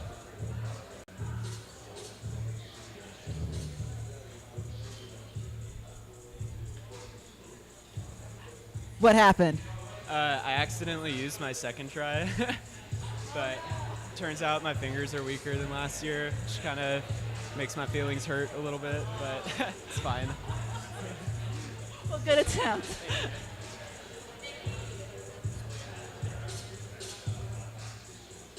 Okay, Noah on his second attempt. I believe he said 175. Oh, so easy. So easy. He's such a crusher. Oh, my goodness. He could have done more. He probably could have done 200. Good job. Thank you. You could have done more. Yeah, I know. Yeah. Well, maybe I'll try after to go higher. Or come back next year. Yeah, no, totally. Yeah. Okay, well, it seems like it's halftime now. The athletes are going to eat. They're going to rest. They're going to warm up.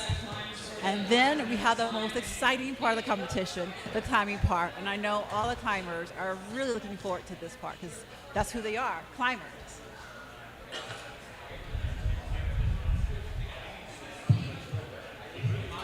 That's it.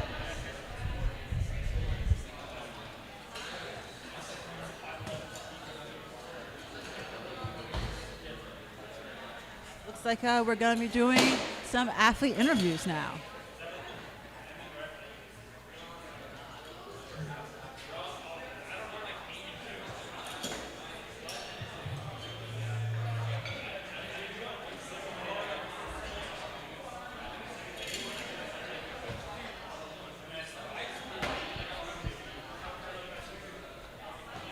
Are you recording me right now?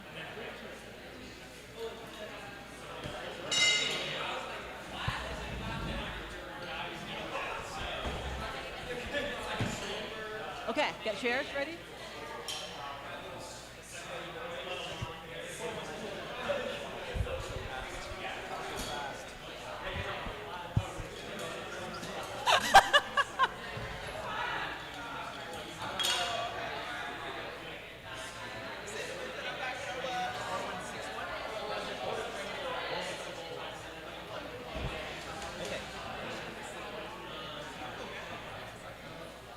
I'll grab people.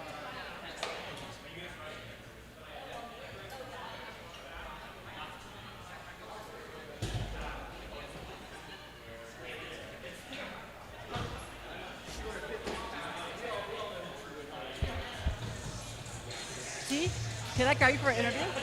Like at the chair?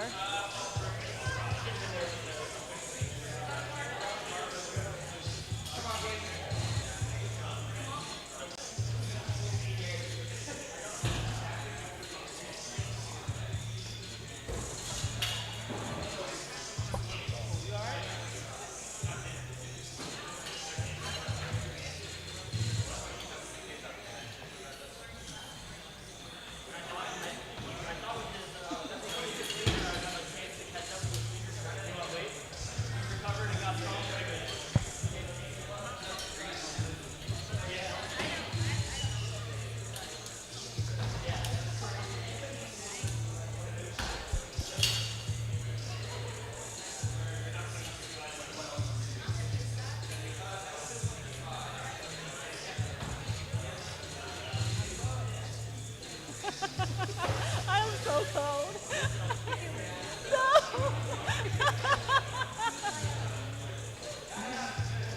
Yeah. Good thing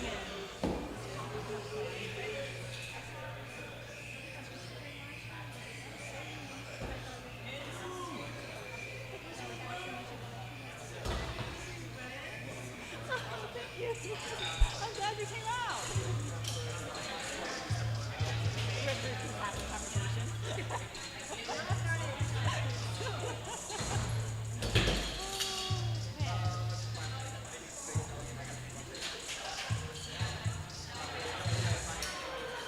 For timing?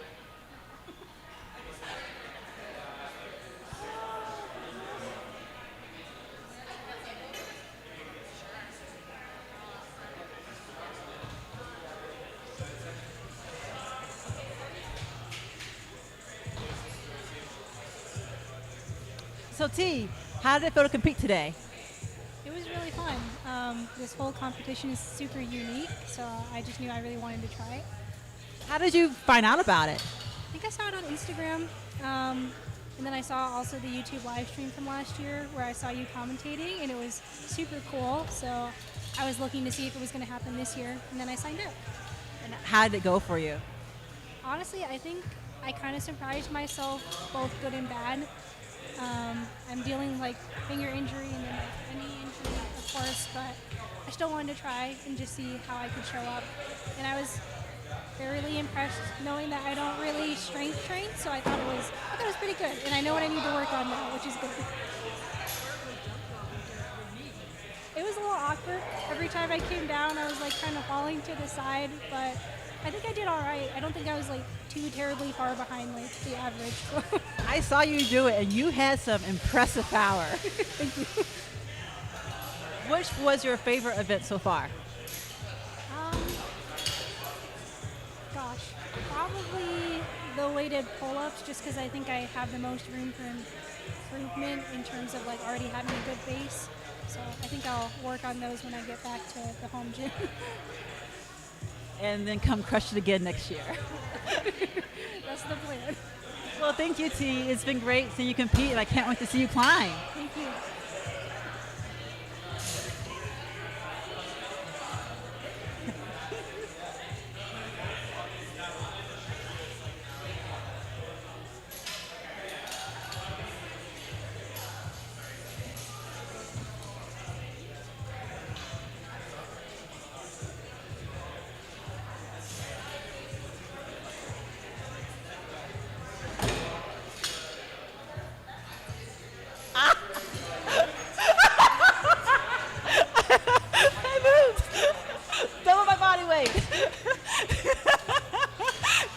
Can I borrow someone for an interview?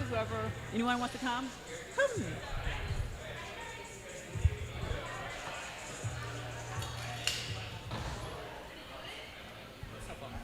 Hi. So, Gunnar, how's it feel today? This had to be one of my favorite comps that I've experienced over the last 2 years of climbing on the local scene here in Colorado. It was definitely a unique experience in the sense that we got to do all these different combine events before the climbing. And overall, I just had a great time with a bunch of top athletes here in Colorado. So definitely had an amazing day. What was your favorite part, your favorite event? I really love the 2-rep max pull-up. I think that was a great challenge. I think 2 reps is a fun way to test it rather than just a 1-rep max. We got to see a bunch of athletes fail on their second rep, like 75% of the way up, which just makes for a lot more fun of a fight to watch. So I really enjoyed that one for that reason. And how did you hear about this competition? Through social media, and I met Aman about a decade ago, so it's been so cool to see him bring this business to life and what it's grown to be today. So super proud of him and all that the team has accomplished. Are you excited about the climbing? I am. I'm a little nervous. I didn't expect all of us to be climbing today, so really excited for that. It'll be cool. I mean, I'm in a completely different category compared to these other climbers. They're just worlds ahead, so it's going to be super cool to see how we all compare after this great test of just measurable strength. So very excited for that. Gunner's just very humble. He's very strong. And I can't wait to see you on the wall. Does any one of these look like goes to your style or is your favorite? I love coordination style moves, so the second one, at least I haven't really read through all the boulders yet, but that one is catching my eye for sure. It looks like it'll be a fun kind of paddle coordination move, and I just love that style of climbing. Can't wait to see you on it. Thank you so much.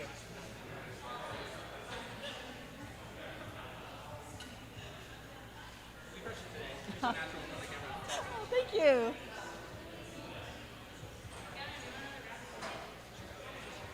Eugene, can I borrow you for the camera? Yeah, interview.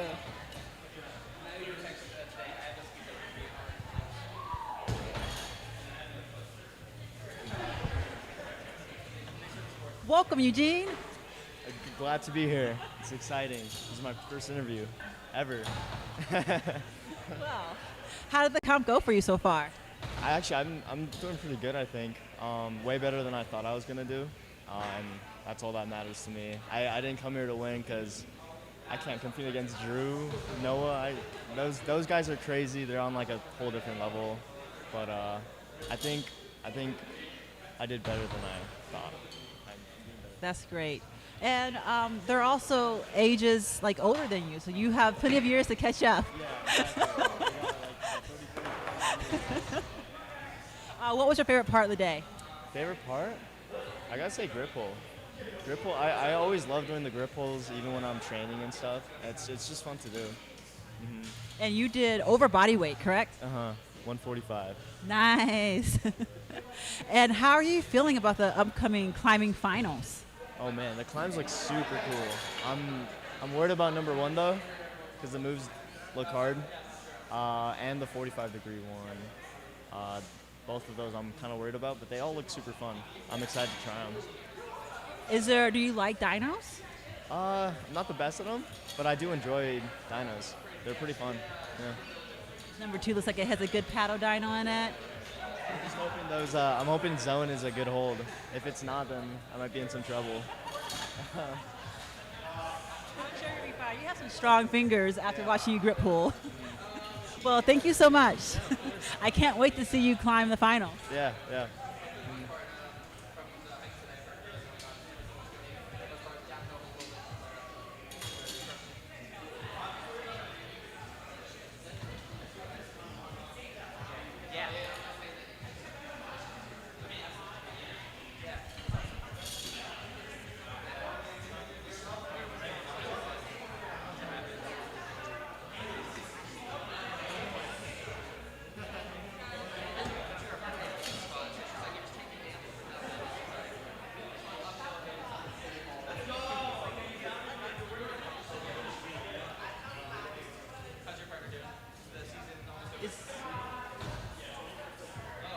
Do y'all want to speak about the loop setting?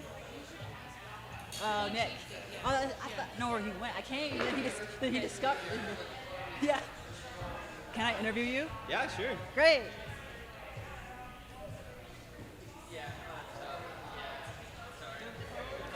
Hi, Nick. Hi. It's great to see you here today again. So you are the head route setter. Yeah, for this comp, yeah. So can you tell me about it a little bit? Like what was going through your mind when you were picking the problems? Yeah, we wanted to get a good bit of variety this year and a little more dynamic movement compared to previous years. Make it a little more kind of like the more recent competitions, you know, like the big moves that everyone loves to see. So it was really fun. We have 4 boulders. I flew in some friends from California, and then we also had the Kilter crew, Jackie and Kasha, here to help, and then also shout out to also Ryan Ardent from ABC who came out to help too. So we had a really stacked crew this year to put up some really amazing boulders. A lot of creative people and a lot of like route setting knowledge to really like make some good problems for these absolute beasts of athletes. But yeah, it was super fun, and this competition is always super interesting just because there's a 5-minute we have 5 minutes in between from when the men go and the women go. So the boulders need to either be able to be run as is to separate both men and women in their categories. But since it's such a wide field in terms of like strength and experience and such, making boulders that are easily tweakable in those 5 minutes is definitely the hard part. But I think we did a good job this year. I'm really excited to see the athletes on them, and I hope that not only do we get the separation and like come out with a winner and all that, but that they have fun. That was also like a big one. I want everyone to find a little bit of success and just have fun moving on the wall. So hopefully we'll see a lot of that. Oh, I'm sure. I saw you setting some of these, and they definitely look like a lot of fun for all abilities, pretty much. So now, do you often set for comps where you have the same problems for men and women? No, not very often at all. I would say, especially at like the more elite level, it's definitely like we know exactly who we're setting for: men, women, age range, and like climbing capabilities, which makes it easier for the route setter to like, get all the little details right. For more local competitions, usually it's men and women. We just had a comp at my main route setting gig is for movement climbing in California, so we just had a comp recently. And the local comps, anyone can show up and compete, so those we keep that kind of thing in mind. But for more high-end competitions, usually it's only men or women for specific boulders. Yeah. Probably makes it harder for here. Yeah, just a little bit. It's not only the men and women. It's just the like Drew's here. We got the Wheeler brothers and stuff, and just like these absolute monsters who are so much stronger than us as well, the setting team. So like getting the difficulty right is always interesting. And the height variety, because you have like women who are like 5'1", exactly, and like men who are almost 6 feet. Yeah, and who have like I think one of them has like a 6'4" reach compared to like the 5'2" reach of the smallest woman. So like making the boulders equitable for them is definitely not easy, and also getting the difficulty right. But this competition always teaches me a lot, and I always learn so much and have so much fun, like, thinking about everything and trying to get everything like as close to perfect as possible. But yeah, it's definitely challenging, but it's a good challenge. Well, thank you so much, and I can't wait to see the climbers on your masterpiece. Me too. I'm very excited. Awesome.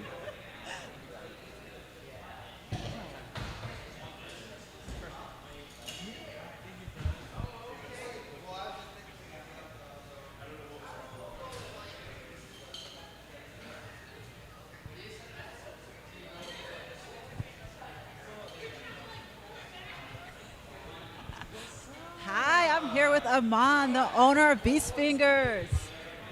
So, how do you feel watching your art come alive? No, it was really cool. This year, wasn't feeling too excited about it because the gym faced a lot of challenges earlier in the year, but pull through. Yeah, no, it was champion. It was tough, and so having to pivot to plan the event and provide something great for the athletes definitely took everything. So I'm glad. You did a great job. Thank you. No, I'm glad that the athletes loved it, and it looks like they had a good time. Yeah. And this is your third year doing this in a row? This is the third year. Yeah, BFL 3. And how did you come up with this idea? It just all started out with my love for the NFL Combine and the NBA Combine. I just love watching the athletes, especially coming out as rookies from college, do some of the most amazing things on the field, and I feel like that's what we've done here. Is a lot of the athletes here are either on Team USA or have just made Team USA, or in the process of trying to make Team USA, and so it's awesome to be able to put some of that new talent and some old talent like Drew, on the map. Our 3-time champion, or 2-time champion, sorry. Yeah, maybe third. We've forgotten. who Drew Ruana is. But yeah, no, it's awesome to see athletes like Adrian Clark, Kestrel. You know, they come out of the ABC Climbing Club up in Boulder. And then so many other athletes that have really done an amazing job here today. Yeah. So strong. You have a great cohort of athletes. And where do you see this going in the future? What are your dreams for the BFL? The dream for the BFL, the Bronco Stadium. You heard it here first. 2024, Bronco Stadium. I don't know if we'll be able to sell it out, but, you know, we'll probably rent half of it, you know. Ooh, I don't know about half. Thank you so much for putting on this amazing event. Thank you, thank you.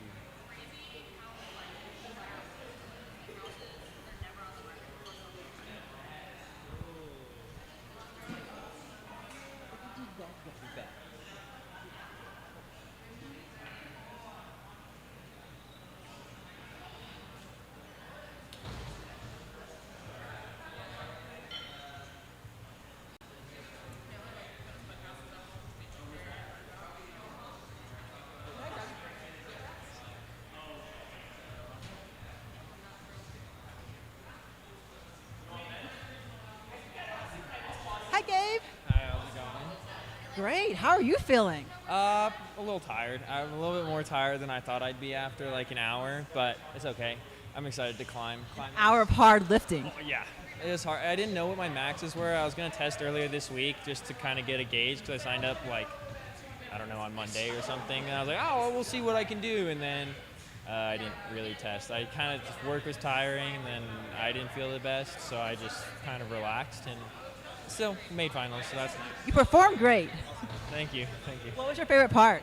Honestly, probably weighted pull-ups because last time I didn't do that good on weighted pull-ups, but I did 2 reps of my last 1 rep max, so that was nice. How much was that? I did 135. So last time I tested, I was tired, but again, it's still nice to just actually do more than I thought I could, so that was nice, yeah. So. And are you excited about finals? The boulders look really cool. I'm excited. The boulders. One that looks like the coolest to me is number 2. It like has a paddle move, then you look like you jump and like have to balance on the finish basically, or set up your feet so you don't spin off, which looks really cool to me. So I'm excited for that one. 3 looks hard. Or I think 3 is hard. That is the hardest one. It looks hard. So it has 2 zones. They all look fun. They look compy though, which I like. So that'd be cool. And you competed on Team ABC, or? I competed on Team SCC, and it's a Springs Climbing Center. And then for like 1 year of youth, I did Ascent, just because I was up in Fort Collins for college, and so I just competed on their team. So you're somewhat familiar with the comp climbing style. Yeah, I like the comp climbing style. I climb better in the gyms. I like climbing outside better, but I got to get better at it. So, yeah, gyms is definitely a little bit easier. Everything's ergonomic. I got fat fingers, so it works a little bit better inside than outside. So. Okay, well, thank you, and good luck in finals. Thank you, thank you. Great event so far.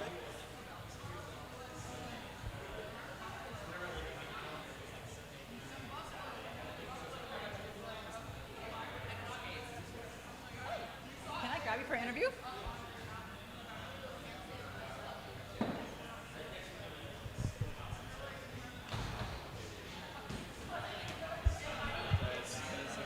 It's okay.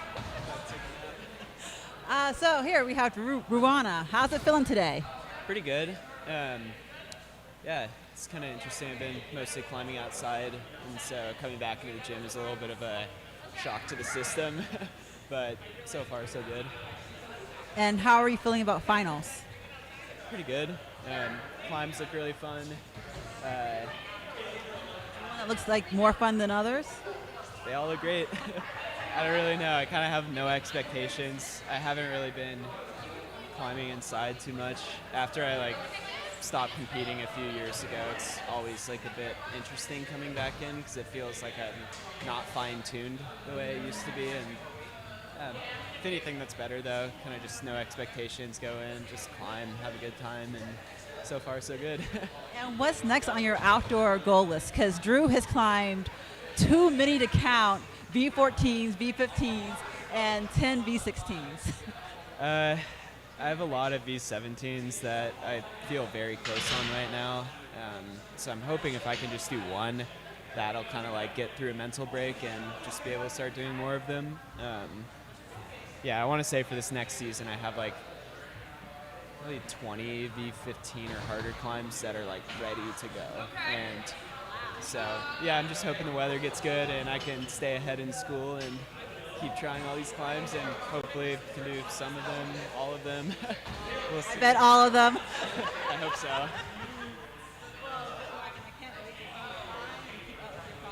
Thank you.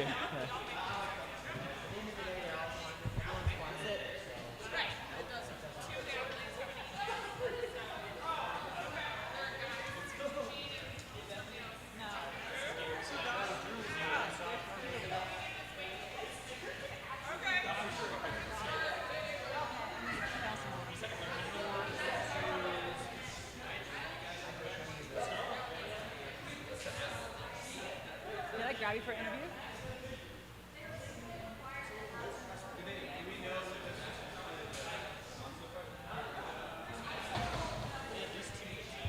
Hi, Stephanie.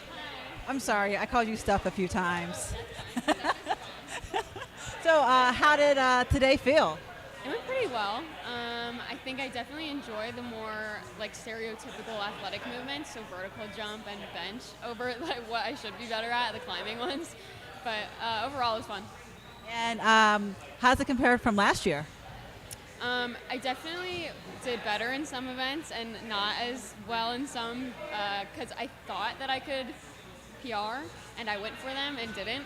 So I think I probably could have matched last year, but a few of them were a little under what I thought. It's a competition. You gotta go big, right? Yeah, exactly. And how about for climbing finals? Are you excited? I'm very excited. I've been scoping them out, trying to figure out what my beta is going to be, but yeah, they look really good. Do you have a favorite? I tend to enjoy more vertical climbing, so probably the first two. Yeah.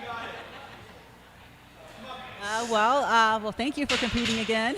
And I can't wait to see you climb in finals. Thank you.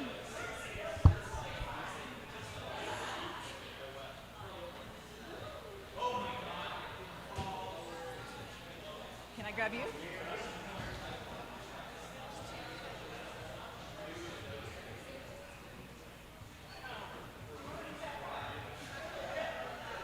Hi, Zoe. Hey, how's it going? Good. How are you feeling? I'm feeling pretty good. Yeah, a little tired for sure, but I just had some lunch from that food truck outside, and yeah, I'm feeling pretty good for later. What was your favorite event? I think it's tricky. I enjoyed the bench press just because that's something that I do a lot, so it's like cool to actually see that factor into like a competitive event. And then the gripple was kind of just fun because that's not something that I really ever do. I know plenty of folks will do some sort of like hangboard stuff, and I kind of liked the gripple as like a version of that felt a little bit more controlled for me, so I wasn't as worried about injuring myself. Yeah. I agree. Yeah, for sure. It's nice to feel like because it's not necessarily body weight, it's a bit more like I said, controlled. So I don't feel as though it's kind of like there's any room for like, oh, I had a finger slip and that's my pulley or something like that. And how are you feeling about finals? Looking forward to it. It's been a good while since I've done like a finals format or anything like that. It's probably been close to a year at this point. Yeah, the climbs all look pretty compy. I kind of like the whole like new format that they're using, where two of the climbs have like a traditional zone top, and then the other two have that sort of novel like Olympic double zone format. I think that'll be cool. Yeah, like as someone who I have a good bit of endurance, I think so having some longer climbs is a little bit nice.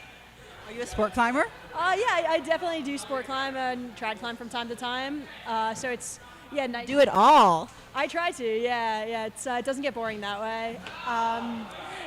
So it'll be, I think, pretty nice. I remember back in the day, like when they, sort of before zones became as prevalent in the U.S., they kind of had usually one climb per round would be pretty long, and I always did pretty well on that. So it's not quite the same this time, but yeah, it'll be good. Well, I cannot wait to see you climb. Thank you. Yeah, of course.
Okay. Okay.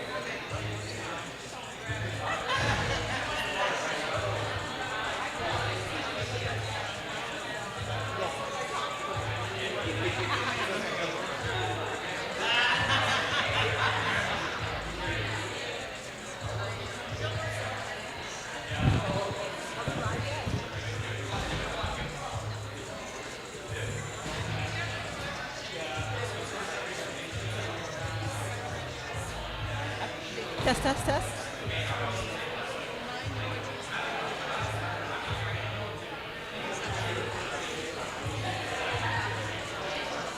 Okay, welcome to the Beast Finger Climbing Finals. We have 6 climbers in the women and 5 in the men competing in approximately 1 minute and 20 seconds. The scores are out from the first part of the comp. And for the men, Drew Ruana is our strength champion, followed by Gunnar, Eugene, Noah, and Gabe. And for the women, Zoe is our champion, followed by Sonia, Adrian, Stephanie, Tiana, and Kester. What's really interesting is that Zoe only won one comp event, but she came in second and most of the others and was the most consistent climber out of all of the women to get her into first place. But for the men, Drew mostly won every category, so he came out on top, and the rest of the male climbers all had different strengths. Okay. So in this comp, we're having 4 problems, and they're pretty much the same for men and women. You'll see that there's a start hold that has tape. Now there's 4 pieces of tape to designate the start. This is where the climbers put their hands and feet. Now they can choose which ones they put their hands and feet on, but the route setters generally have an idea of which ones they want. Then each climb has 1 to 2 zones and a top. Now the scoring is based on who gets the most tops. And then after tops, we look at zones. We look at high zones, and then we look at low zones. And then after that, if there's still a tie, we'll look at attempts. And if there's still a tie after that, we'll go back to the strength competition. So up now on problem 1, we have Gabe. He has established and using a very small thunder clean. Only his thumb right now is really keep him on the wall. Nice back step, showing off he has some good balance there.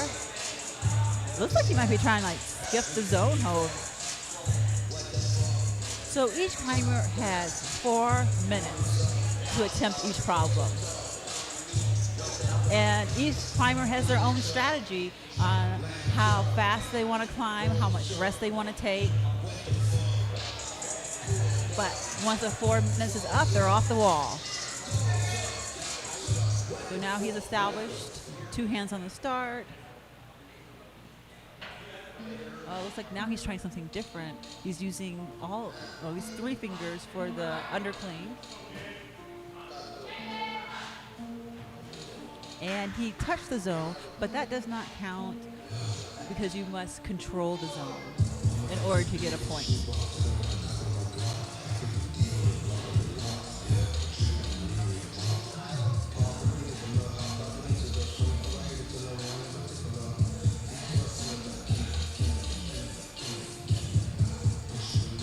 He's checking the time to see how long he can rest, and he still has a fair amount of time. Now, if he doesn't control the zone, he will receive no points for this climb. So getting that zone is of the utmost importance for Gabe.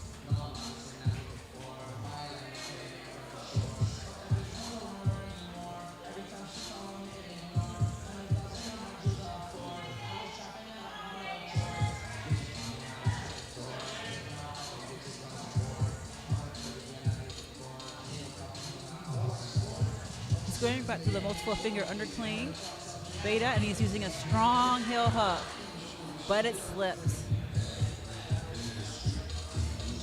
Now, Gabe is at a disadvantage. He came in 5th place in the strength, so that's why he's going first. He has to figure out the beta all on his own, whereas the other competitors get to watch him try this and learn from his mistakes. So Drew gets to climb last, and we'll be able to look at every single climber go beforehand and see what was successful and what was not. And this is why it was important to win the strength part of the BFL Combine. Brought to you by Epic TV, Kilter, Gatorade, and Adidas.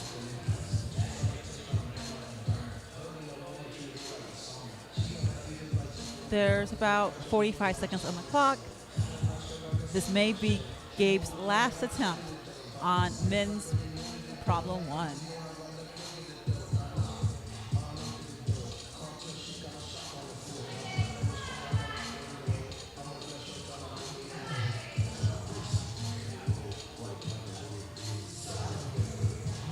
Well, looks like he has 20 seconds left, and he's chalking it up. One last attempt, because that zone is really important.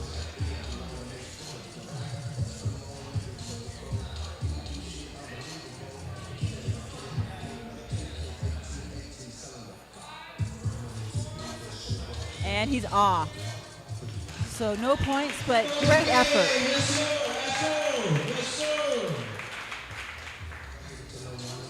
Now he gets 4 minutes to rest while our next climber is up.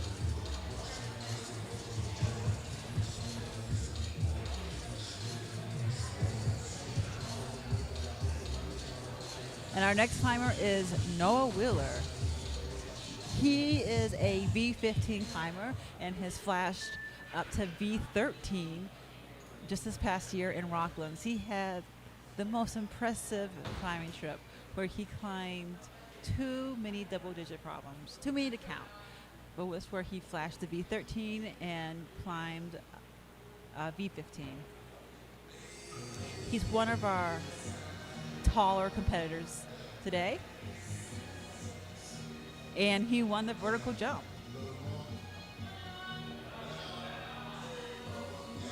He is going with the thumb clean beta, using just his thumb on that crimp underclean. Using some technical footwork there to reach over to the zone. You might have noticed that in the beginning he pressed his hand against the wall. That is allowed.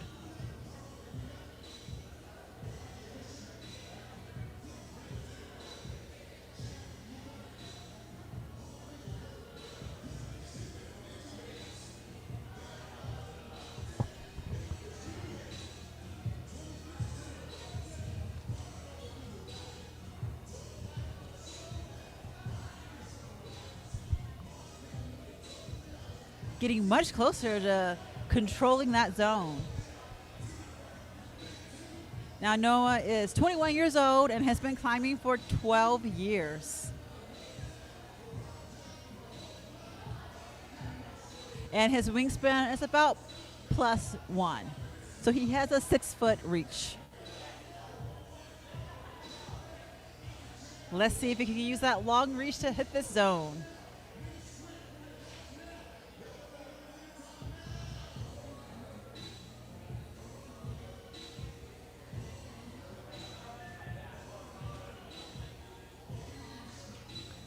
He's up again for another attempt.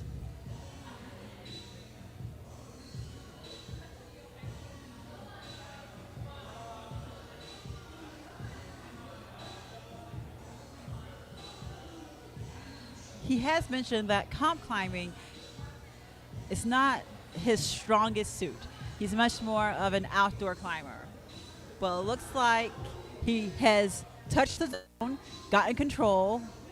Oh, I think the judges will count that.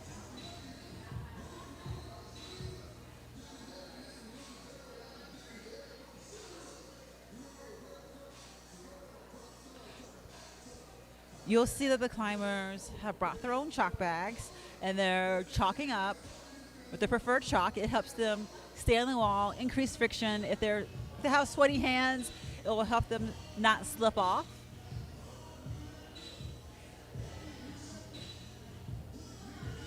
Noah is trying the same bait as last time, which looked pretty successful. And now he's getting it, but looks like he's shaking his head no. He has 30 seconds left, probably one last attempt.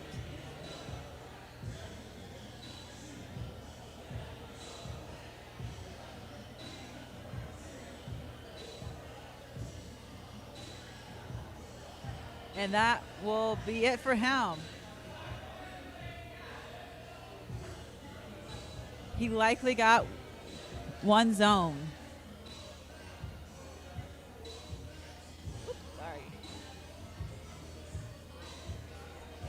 Did you get a zone, Noah? Yeah. Good job. Thank you. How did it feel? Hard. I'm not good at reading beta right now. Haven't done comp in a while. So. well, good job.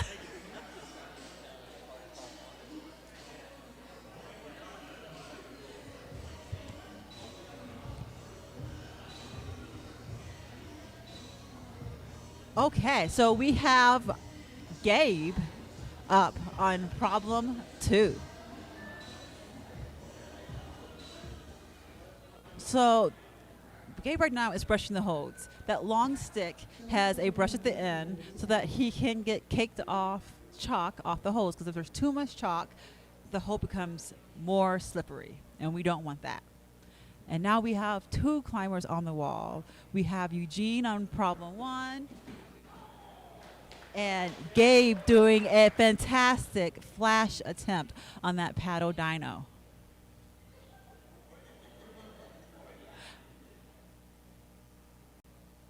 A paddle dyno is where you move across holds, kind of like paddling with your arms, moving your arms across the holds with no feet just in the air. It's one of the more popular moves you see in climbing comps these days. He touched the zone, but it doesn't count because he did not control it. Have Eugene here going with the similar beta as the previous competitors, but instead of doing a heel hook, he is towing down, and he's got a zone. And he got 2 hands on the zone. The hold below the zone hold is a stopper for your feet. So you press into that, and that should stop your momentum from going flying into the following wall. He almost got it, but didn't quite control it. But now we have Gabe, who managed to get that dyno on his 3rd attempt. Now all he has to do is hit the top.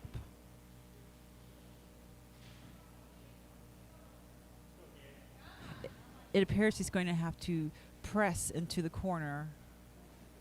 It looks like he's in pressing position, which uses a lot of triceps, and he's probably a little tired from competing earlier today.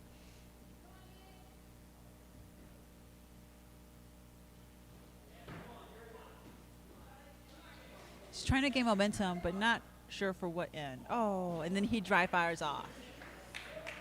Fantastic effort. That had to be exhausting for the amount of time he was on the wall. Both competitors have 1 minute and 30 seconds left.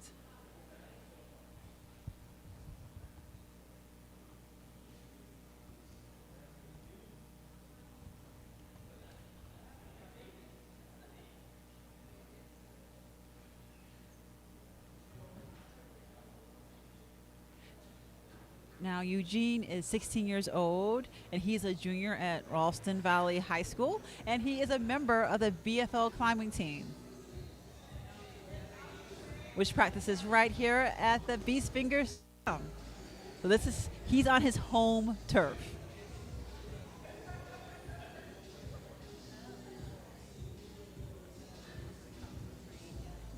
Gabe hopping back on problem 2. He's got that dyno down smooth.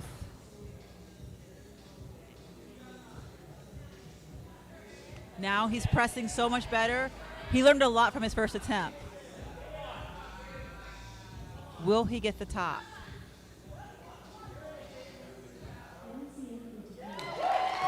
And he does it. For a top to count, you have to have two hands on it and show control, which he did. Now the pressure is on for the rest of the competitors to get a top.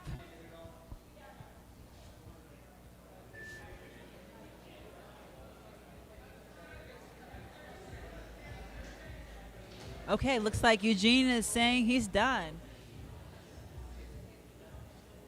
We have about 15 seconds till the next round is up. And on problem 1,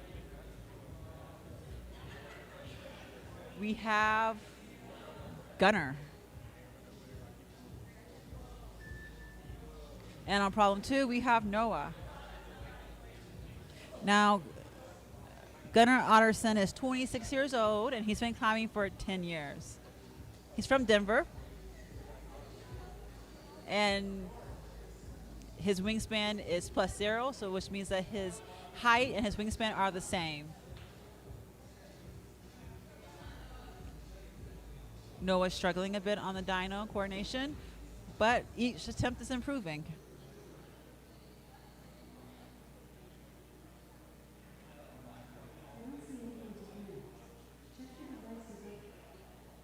Gunnar had mentioned that delicate slow slabs are his weakness, so we'll see how he does on problem 1. And looks like Noah figured out that coordination dyno, which he says he's not good at, but he definitely showed us that he can do them. Now he has to work on this mantle, which just uses a ton of tricep strength.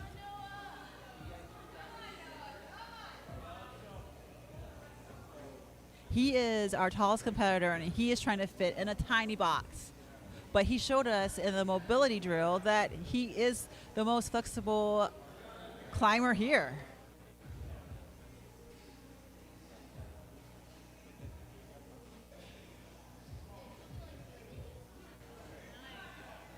Getting creative up there with the mantle.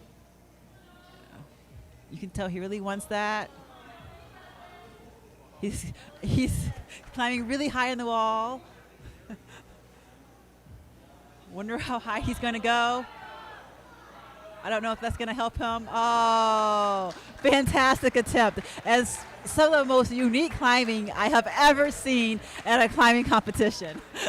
What a great effort.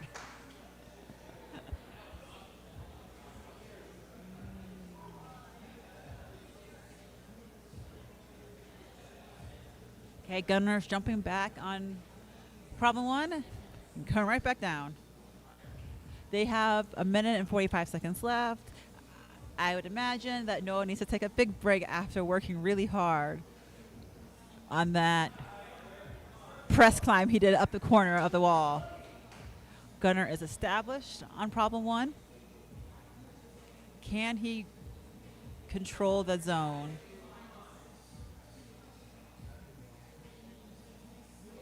Can't quite find the balance point to tip himself over towards the zone.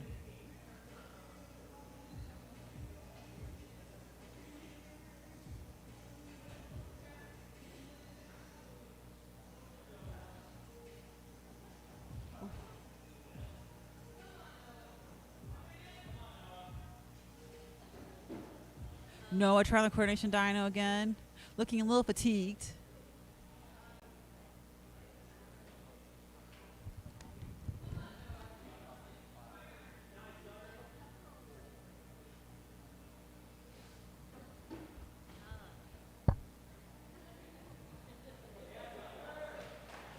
Looks like he's done. That one attempt took it out of him. And it appears Gunnar is done too.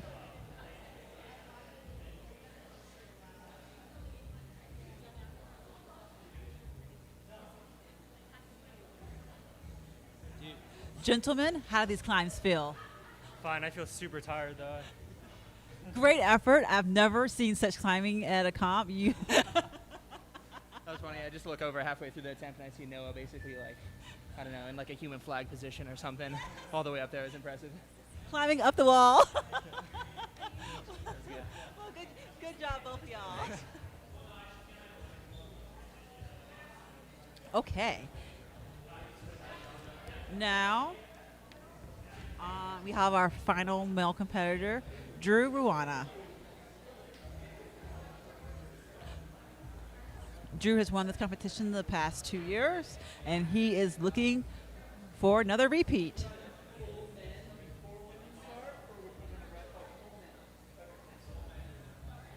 And we have Eugene on problem 2, trying the coordination dyno. And we have our first competitor on problem 3. Supposed to be the hardest problem here. It will show off finger strut, abs, and it's on the steepest wall at approximately 65 degrees. Now, Drew has hit the zone and the hold above it, which no man has done yet. A little short there.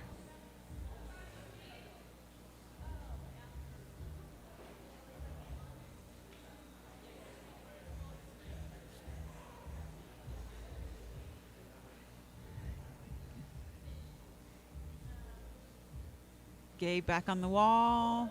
Oh, that left hand crimp is pretty gnarly, but the right hand isn't that bad. It's kind of in cut. Eugene popping out from the wall when he tries to hit the zone. He needs to keep his hips a little bit closer. Seems like Gabe is getting just a little fatigued there. His first attempt was his best attempt. Oh.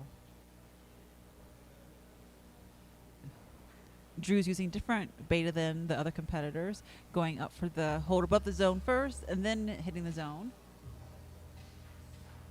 Whereas everyone else went with a dynamic beta.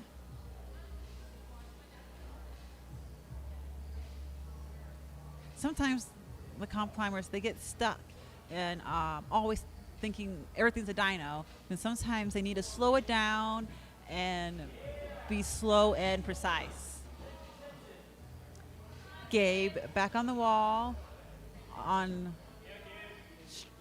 showing off his strong fingers while he holds most of his weight on that right hand. His foot was on the low zone, but that does not count. His hand needs to be on it for it to count.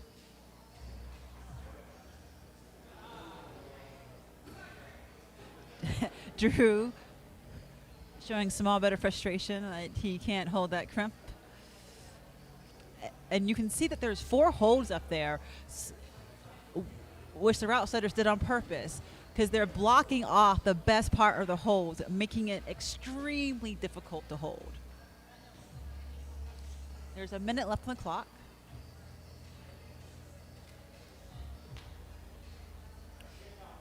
Gabe and Eugene looking to control some zones.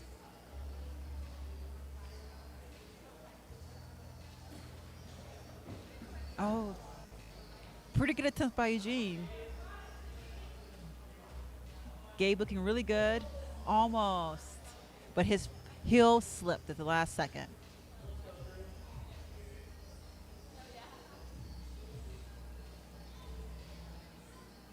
"30 seconds left on the clock.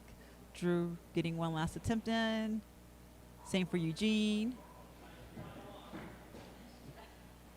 Drew saying no.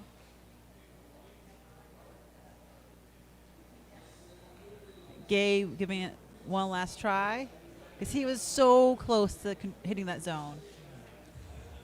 And he's doing better every attempt. Yes. Oh, yes. He has 3 seconds left. But he got a zone. He got the low zone. So he gets points for that, at least. Great last-minute save. Now that men's problem 1 is complete, They are making some minor adjustments for when the women compete.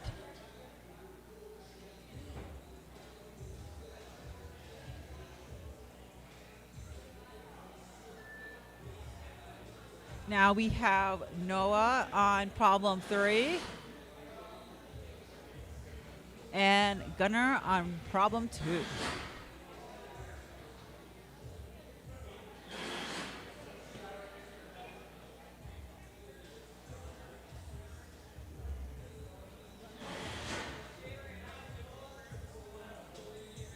Noah looking strong. He matches that crimp.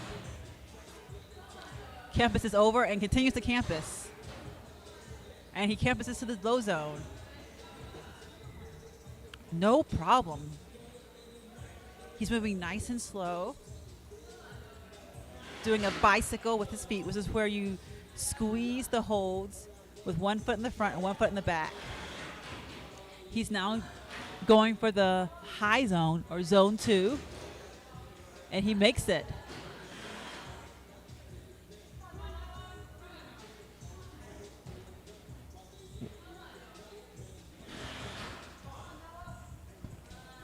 Oh, and he just slips off.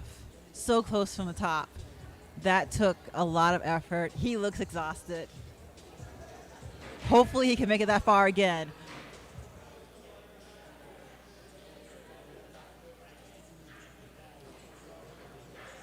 He says his strengths are crimping, which he definitely showed us that on this wall.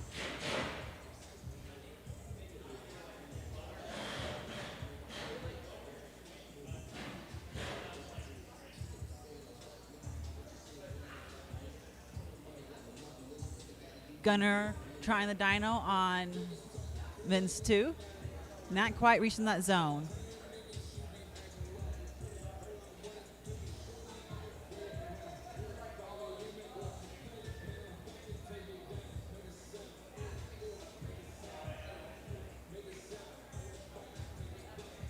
Two minutes on the clock. Looks like Noah's gonna give it another try after that exhausting first nearly sin burn. Gunnar getting closer, touching the zone. But he showed no control, so it does not earn him any points.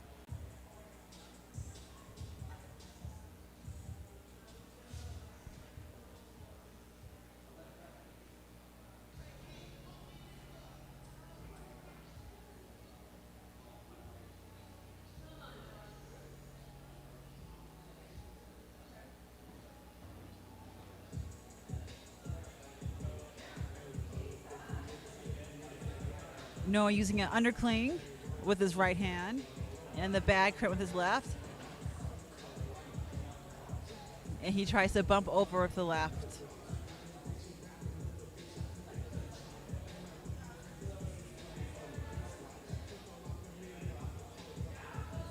Now he goes up with his right and then down with his left to the undercling. And gets a toe hook there, very smart.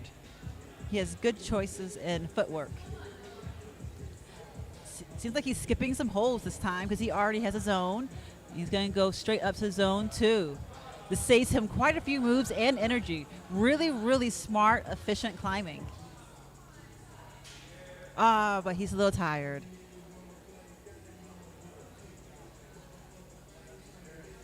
With 10 seconds left, that will be his final attempt.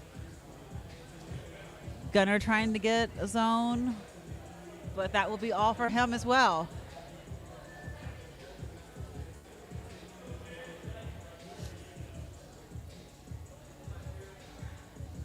Okay, now we have Drew Wana up, last male on problem 2, and we have our first person up on problem 4, which is my favorite because it has toe hooks.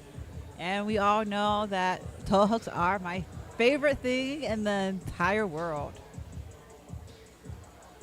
Maybe that and cats. So as you can see, there's 2 pieces of tape on the lower hold and 2 on the top hold. I'm not sure if he had 2 feet on the start hold. but he moved to the zone with lots of ease. But the zone hold is not good whatsoever. Drew Ruana sticks the coordination dyno. Now he's gonna press up. Oh, and he takes a wild fall down. He's looking a little bit fatigued.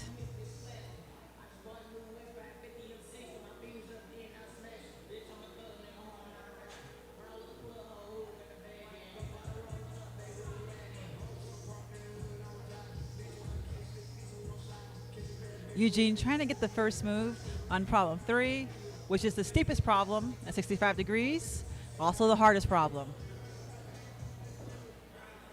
Drew easily sticks that dyno again. And Gabe is doing great on problems 4, trying to get to the zone, and he hits it. Drew is still trying to figure out how to manage this press up.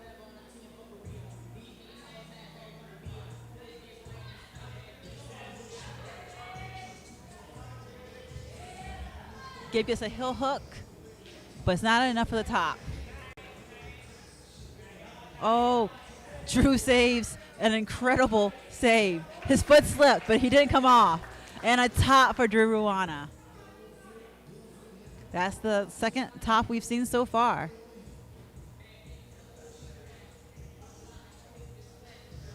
Eugene made pretty good progress on problem 3.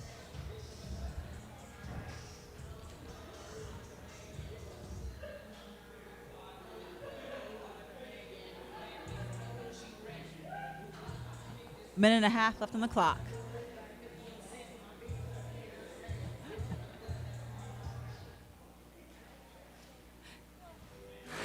Gabe is laying down with the fan in his face. Not sure if he's going to try again or if he's done for the time, but he definitely looks tired.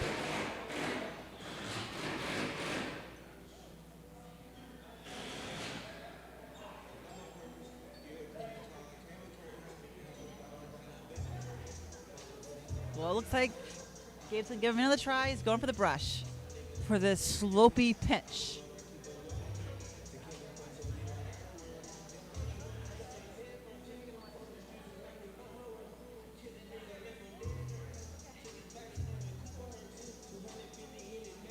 You'll notice that all the athletes are wearing really cool uniforms brought to you by Adidas. And seems like Gabe may be done. He's so tired.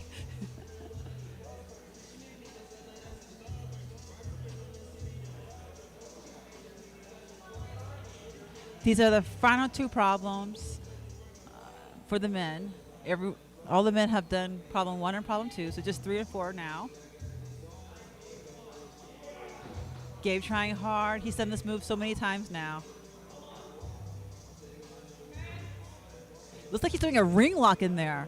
He is jamming between the 2 holds. He must have some track timing experience and comes up a little short for the top. Wow, what a unique use of all of his skills. That ring lock had to hurt.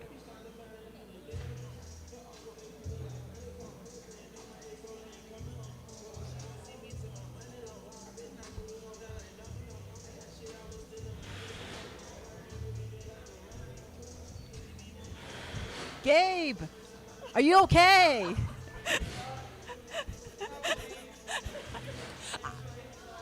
I love your beta, the ring lock on that hold. Really? Are you a trad climber? No, I hate trad climbing. My fingers are too fat. It's the only ring lock I've ever fit in. So, thanks for the interview on the ground. Well, good job. And Noah just flashes problem 4. No problem for him. Now the pressure's on Drew to make sure that he gets a top in order to secure a win.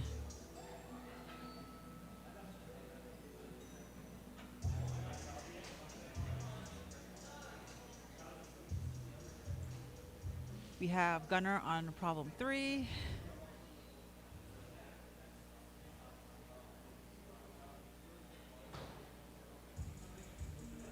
Three minutes left on the clock. I tried this problem yesterday, and I tried to get a knee bar where they were toe hooking, but it made me too short. It didn't work. I'm surprised, but no one else here has tried the knee bar beta.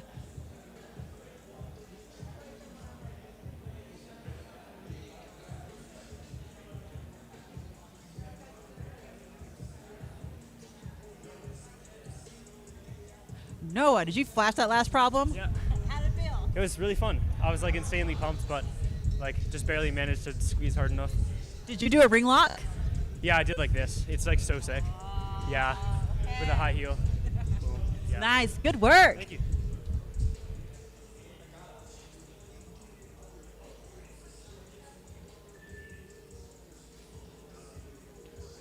Two minutes left on the clock.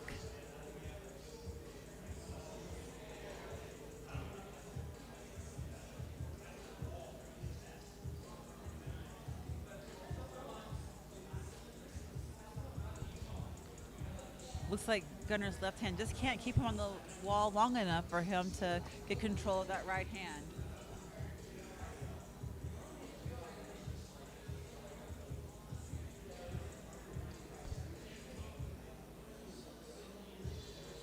Oh! He managed to hold it a little bit better this time.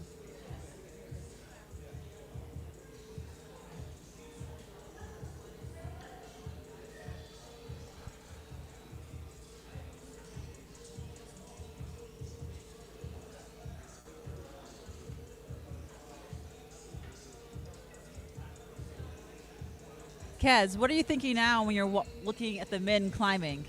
I mean, I'm just psyched for my round, trying to find the beta and see like what they're doing to try to recreate that on our climbs. Yeah. Learn from them? Oh yeah, definitely. Yeah, yeah.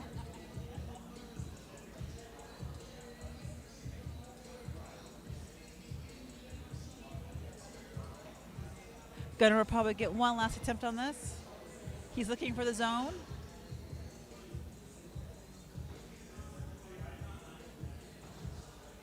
Again, the tape on the wall at the start tells you how many limbs need to be on each hold.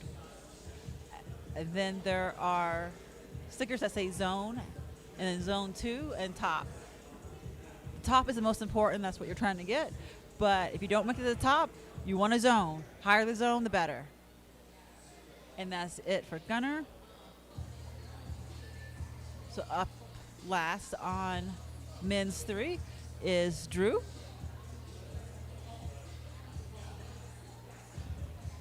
And we have Eugene on problem 4.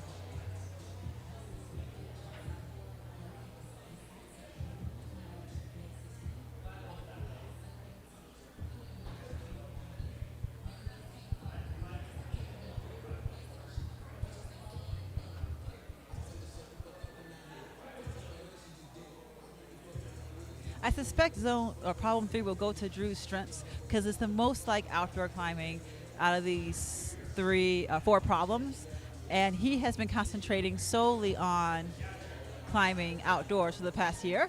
He makes a bold decision there to skip the zone after seeing what Noah did, and now he's hit zone 2. He's out to win, so he did not want to waste any energy. Now all he has to do is hit the top.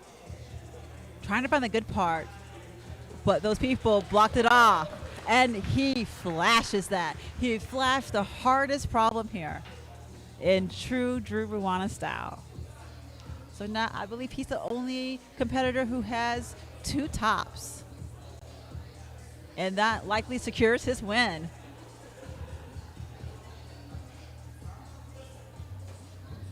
Look at that dynamic start for problem 4. When you don't have the height where you can reach the hold from the ground, you have to jump into the handhold and then catch it with your feet, just like Eugene did.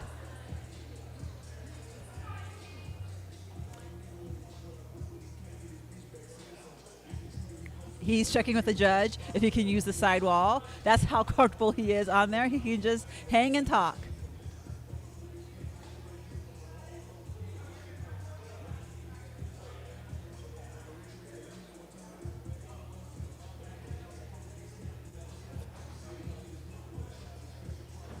Eugene is 5'7",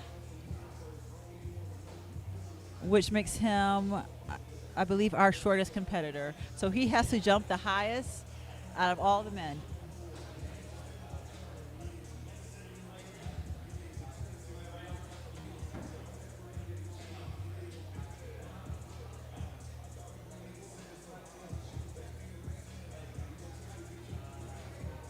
He climbs V12 outside, so he has some serious strength.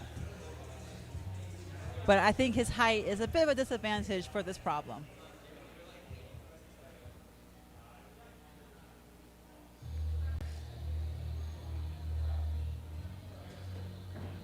There he goes. He sticks it. Oh, fantastic save. Look at that one arm strength. Hits the zone a little bit too dynamically. It's a really bad sloper up there. A little over a minute on the clock. He has enough time to rest and give it one good attempt.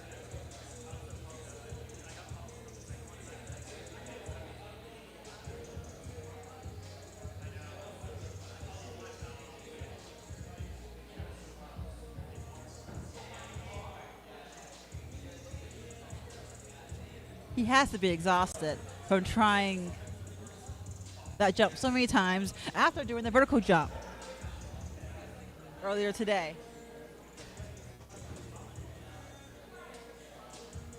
Hopefully he ate some pasta, his favorite food, to give him enough energy to make it through this comp.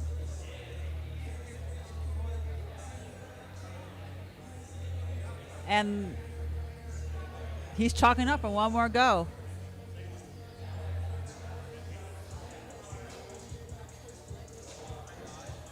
Almost. Definitely not enough time on the clock for him to top this one. And that's it for Eugene.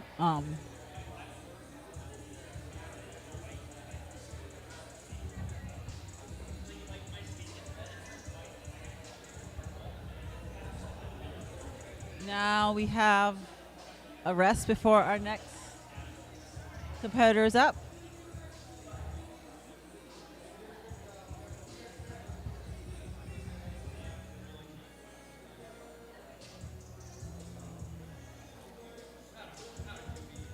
Gunner's coming to the stage, putting on his climbing shoes.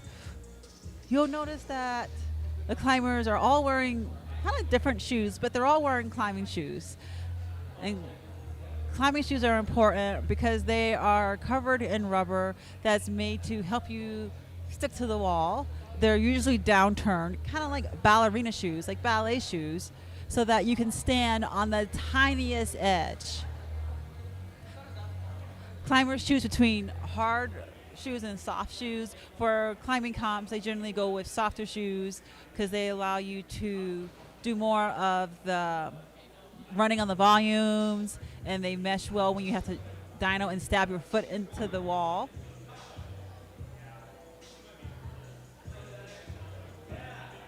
Gunner hitting that on his second attempt.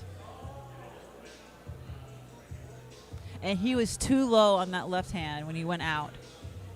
But at least he managed to get established.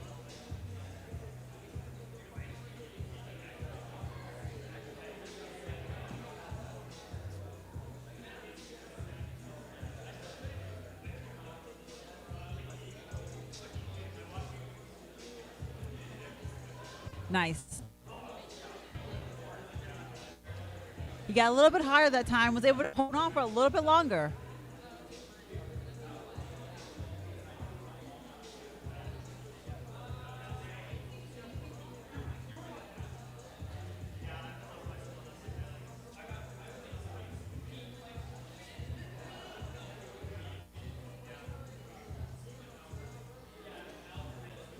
After the men are done, the women are going to jump on the problems.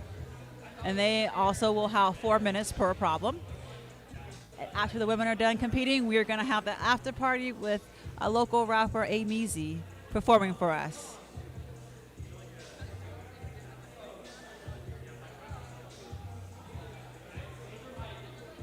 And it'll be open climbing where people can climb on the problems and on the kilter board.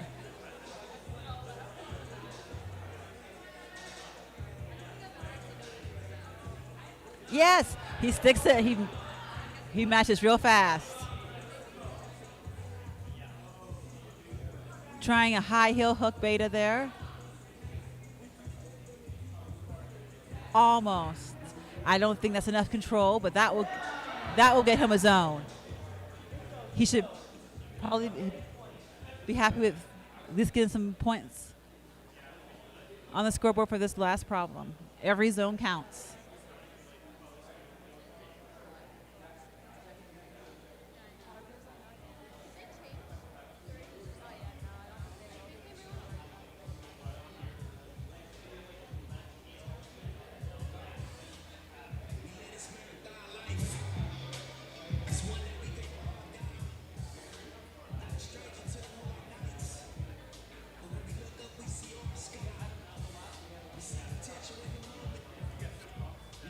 There's less than a minute on the clock.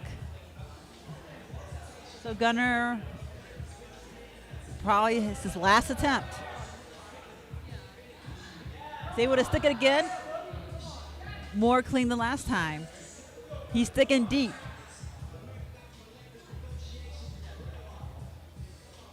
Using the high heel to try to get into that ring lock that other competitors use, but it didn't quite work. And that will be all for Gunnar.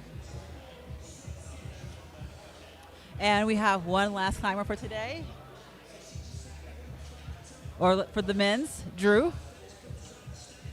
But with 2 tops, I think he's already secured a win. Like Drew said before, he's here to have fun, so he's going to try all the problems.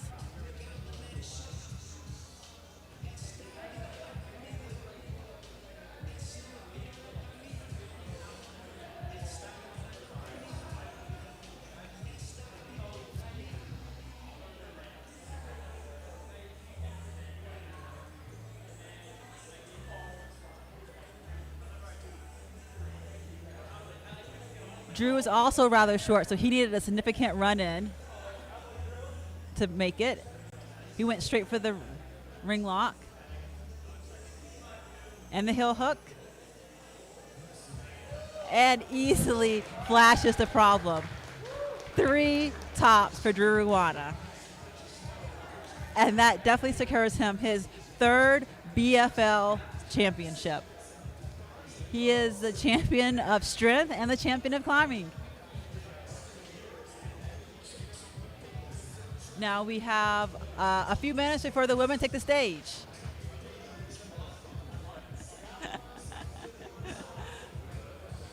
Okay. Well, that was an exciting round. Great to see Drew and everyone climb. And Noah's climbing up there was some of the best climbing I've seen at a climbing comp. Now we're going to go over to do some interviews with the athletes.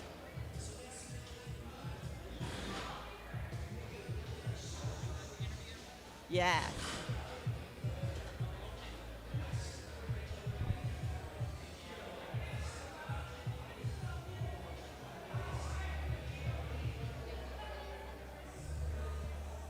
Hi, Drew. Good. Well, congratulations. First, tell me about the climbing. Which one was your favorite problem? I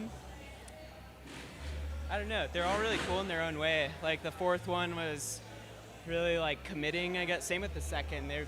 Those both felt like the most comp style. 3rd one was just like a nice outdoor climb, kind of like that one. The first one is really cool as well, just in the fact that it was like probably the hardest out of all of them. Can you tell me about those crimps on the first problem? The black ones at the top? Yes. Yeah, they were really bad. and it was more the fact that the feet were awful.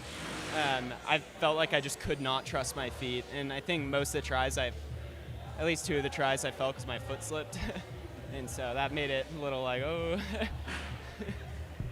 And well, now with 3 tops, I'm pretty sure you won the timing portion, and you won the strength portion. Yeah, I think that's 3 for 3 with double wins. So, woo. Well, you showed that you're a beast within the weight training room and on the wall. Thank you. Good job. Thanks. And thanks for coming out for 3 years in a row. Yeah, can't wait for the next one. Well, guess that's it. Oh, that puppy.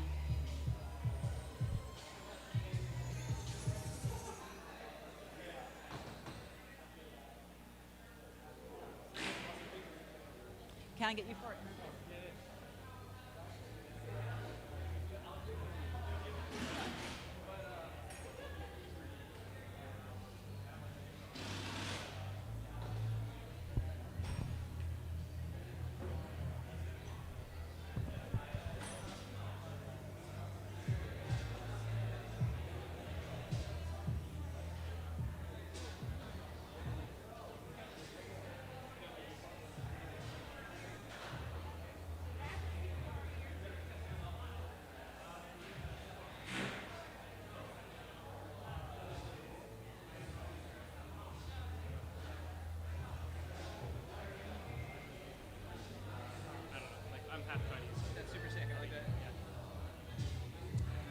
I'm here with Noah.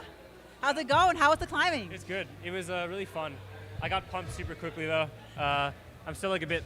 I was like sick this week, and I'm like recovering. So, and then I also had some non-efficient beta for the second climb. So. Can you tell me about that? That is the most exciting part of the day, I think.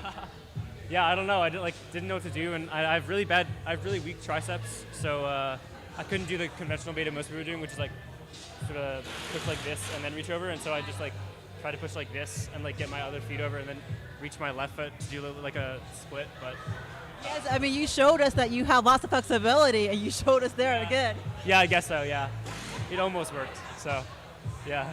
Which problem was your favorite? I actually think I like the third a lot. It was very outdoorsy, and it's like sort of like good crimpy outdoorsy tech for the start, and then like gets pretty pumpy at the end, which I think is nice. Obviously, I was too pumped for it, but I thought it was really fun. Well, you led the way with the new beta. I know, yeah. When I got off the wall, Drew was like, I'm going to do that beta. I was like, yeah, you're going to flash. So, yeah. With the original beta, that was a really long problem. Yeah. No, I did it with the original beta at first, and it was pretty tiring, yeah, and then the second one was way easier. So, yeah. You're a trailblazer for sure. Thank you. Yeah. Yeah, of course.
at Peak to Peak High School.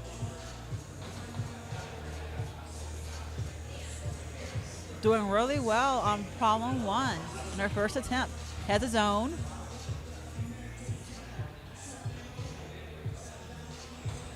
She confirms with the judge that she got the zone. And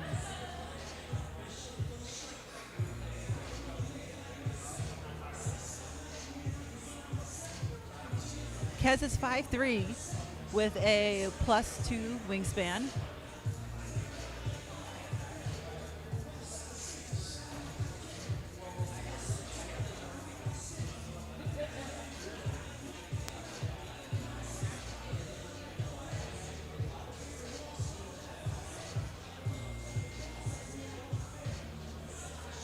Using similar beta as the men with the heel hook to rock over, hit the zone, tries to save her slip by going up, but it's not quite enough.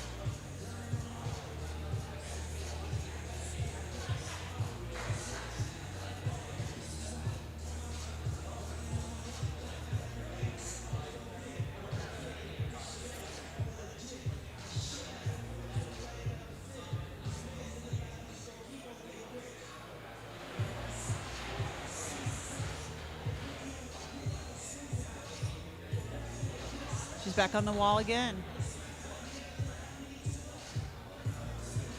Rocking over in that heel hook. This hold is added from the men's comp.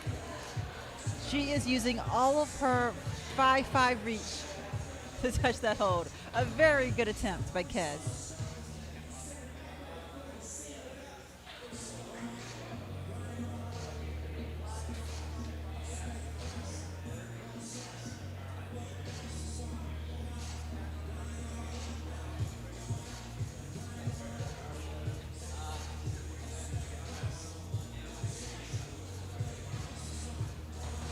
As I mentioned before, you'll see that each of the climbers have their own chalk bags and their own chalk that helps them stay in the wall. If their hands are sweaty, the chalk will help absorb the moisture. But if you have too much chalk, then the holes will get too slippery again. It's a fine balance.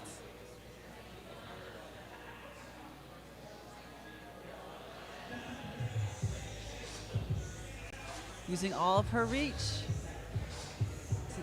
Get to that top hole, she gets 2 hands on it. Oh, and she just slips off. But I think that's her beta. She has 30 seconds. That's enough to get on the wall again and try again. It is a slow climb, and she'll have to move somewhat fast.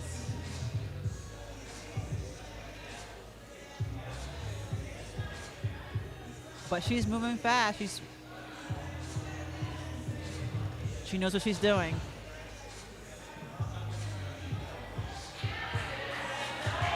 Oh my God, what a save. Some great climbing there by Kez Pikovic. Up next, we have Stephanie Salome. She is 21 and has competed at Beast Fingers before.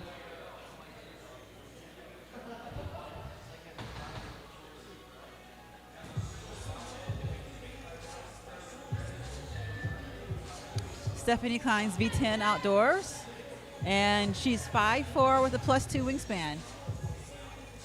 She says her weakness is raw power, but she showed us differently today.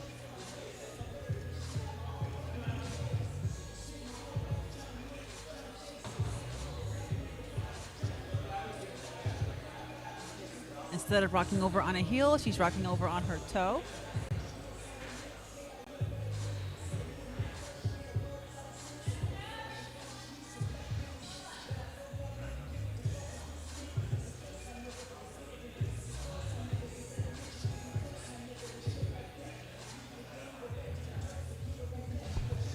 She's doing really good here, but she's just not getting the zone. She's moving very slowly and statically. Now on The women's problem, it appears they removed 2 of the blockers on the crimp to make it slightly better for the women. And she comes up short.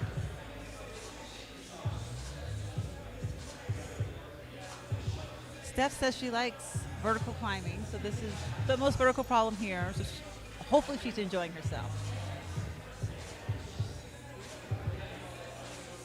And she says slab is her fortress. Not quite slab, but the most slavish thing we have.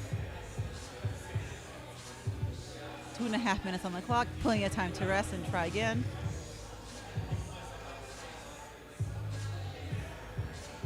She goes to Colorado State and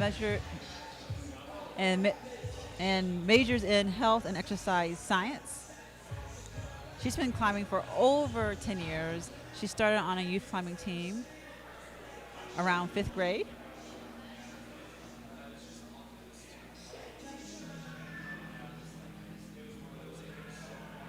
She's back on the wall.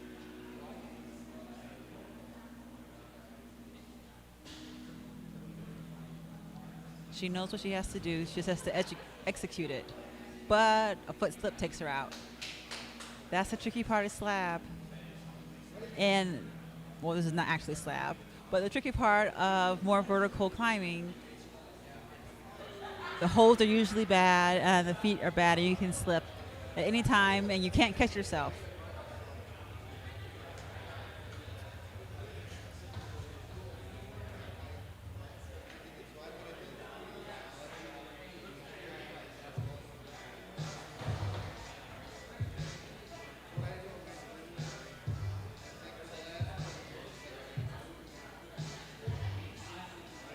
She has an interesting choice of shoes. She's wearing Sportiva Futuras, which are no edge, which you often don't see when people wearing in comps.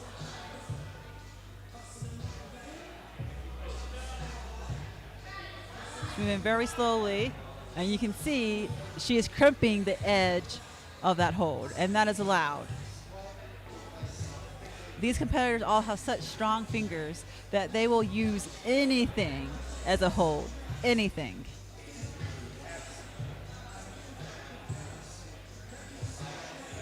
"30 seconds left. This is probably her last attempt.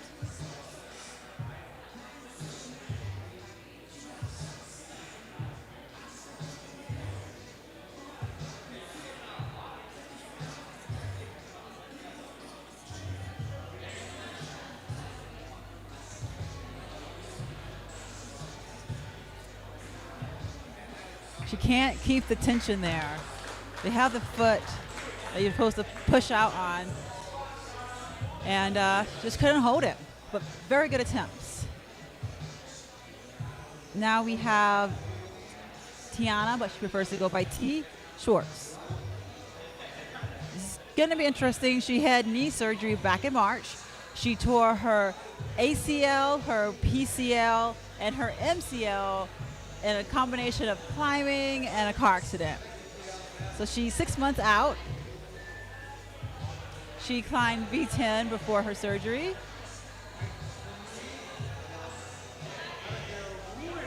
In 513C, so she's a strong boulderer and a strong sport climber. And we have Kez up on the wall on problem 2, showing off her strong finger strength. Oh, great attempt. Right foot just couldn't keep the tension, and so she slipped off. And Tiana is also using that tiny little crimp on the edge of the hold. I wonder if the route setters thought the climbers would use that side of the hold. These climbers are genius, and they will break beta all the time.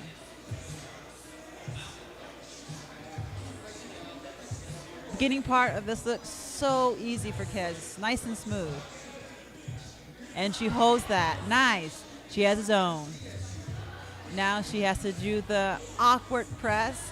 She seems to be no problem with her flexibility. But she's also short. So I'm not sure how she's going to reach that. And we have T on the wall. She has a zone. It looks like she's weighting her left knee just fine.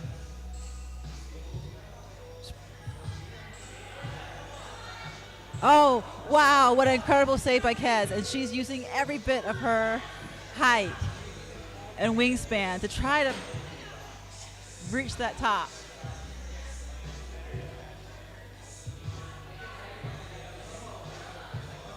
Oh, what a fall. And that was great, great effort. She was on the wall for a long time.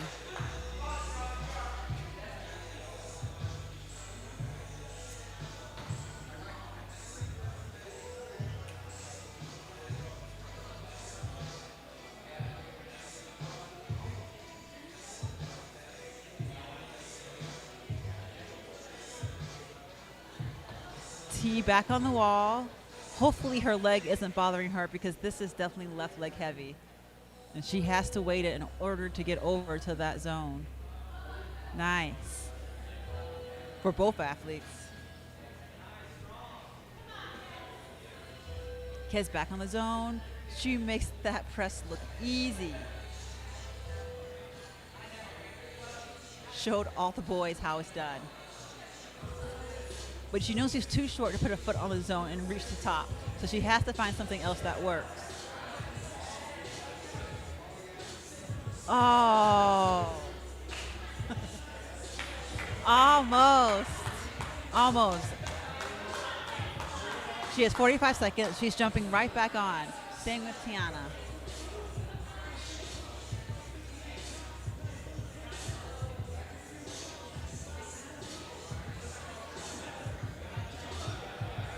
They're both looking very smooth on the wall.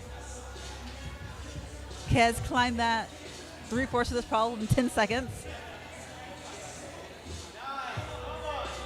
Now, yes. With 17 seconds left, she finds the top. How exciting. And we have our first top for the women. Tiana's on the wall, but looks like she's trying a completely different beta.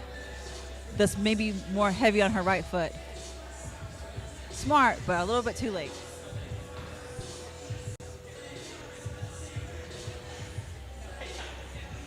Okay, now we have Adrian Clark up on women's 1, and we have Steph on problem 2.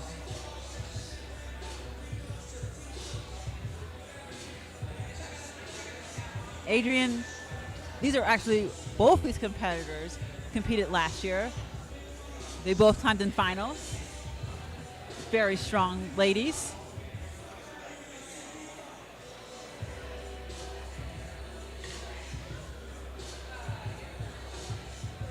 Adrian noted that her weakness is patience, and this first climb definitely requires a lot of patience.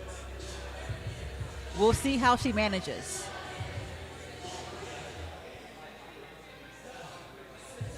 Steph eyeing down the zone, and she sticks it on her first attempt.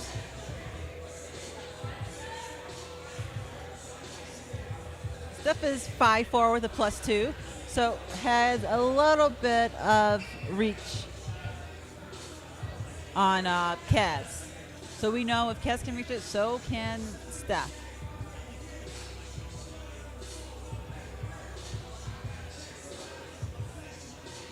But will she be flexible enough to get her foot up as high, or will she even need to get her foot up as high as Kez? Showing very impressive footwork. And she does it. I think that was a flash. And we have 2.5 minutes on the clock. Adrian's come down.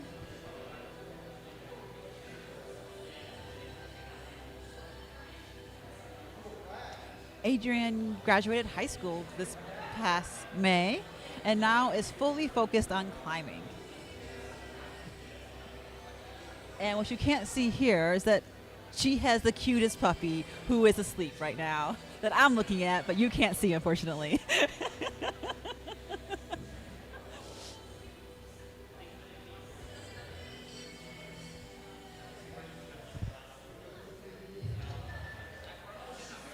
she has competed on the Adult World Cup circuit in 2022 and 2023. And last year in the world, she was ranked 43rd, which is absolutely fantastic. And she's made 2 semifinals. She got 19th at Prague this year and 17th at Salt Lake City last year.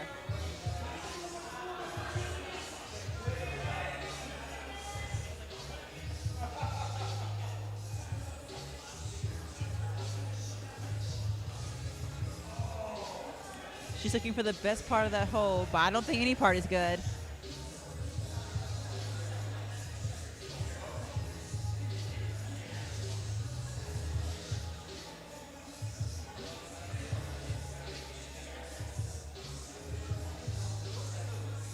Checking on her time. She has 1 minute left.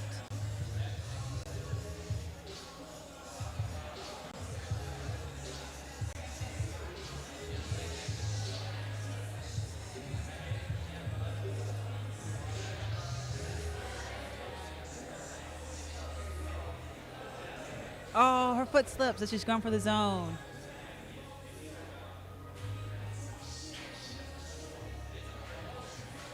"30 seconds left. I think she'll have one more attempt. Those footholds could probably use some brushing. They're likely pretty greasy right now from all the climbers. And as Drew mentioned earlier, they are really bad volume footholds. Stepping through with her right foot, slightly different beta, and looks a little bit better. But only 5 seconds left. She won't get another attempt. Now we get our first glimpse of problem 3 with Kess. And we have T on problem 2.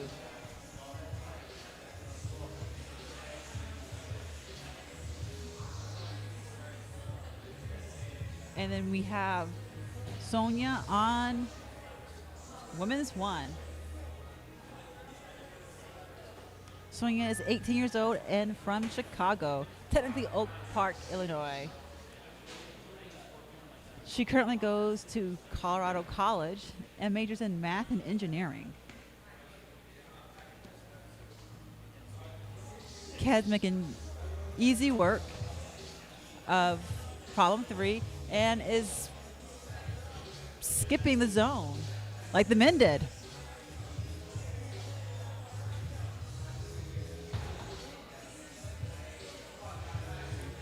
T on the problem. She used the edge. I don't think it's off. Took a fall on her knee. She seems to be okay.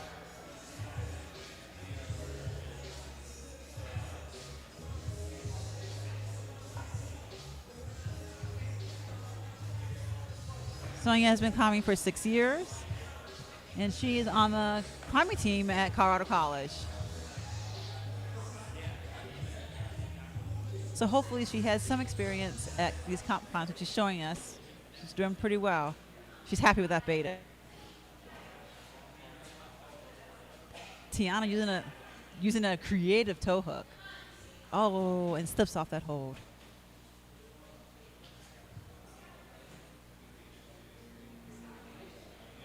Judge didn't call her down, so I think that toe hook is legal.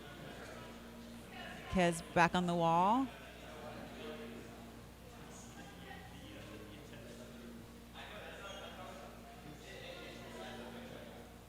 Showing off shoulder strength and flexibility there.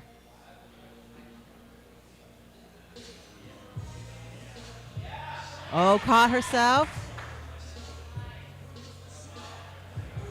Now on the crump on the zone. So that gets her some points.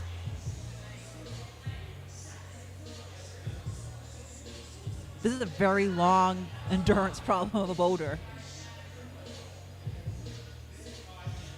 Making great work. She's climbing so strong. And an incredible drop knee there. Look at this footwork. Oh my goodness. That had to be exhausting. She has a minute and a half left. Swinging back on the wall on problem 1.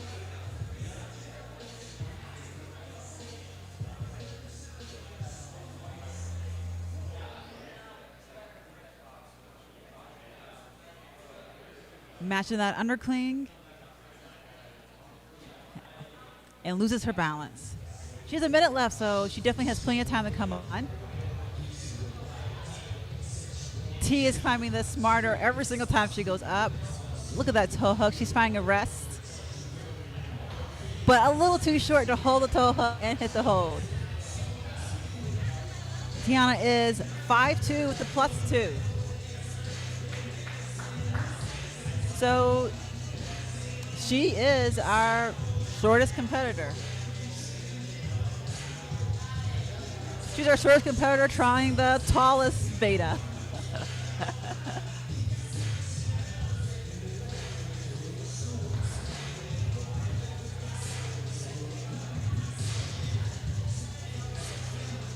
Sonia has 20 seconds left, and she's jumping on for one last attempt. T just kind of missing that hold.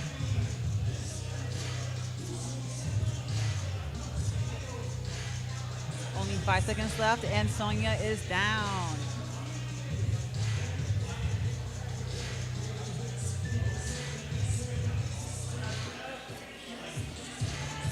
Okay, now we have Adrienne Clark on women's 2, and we have Stephanie Salami, if I said that right, sorry, on women's 3.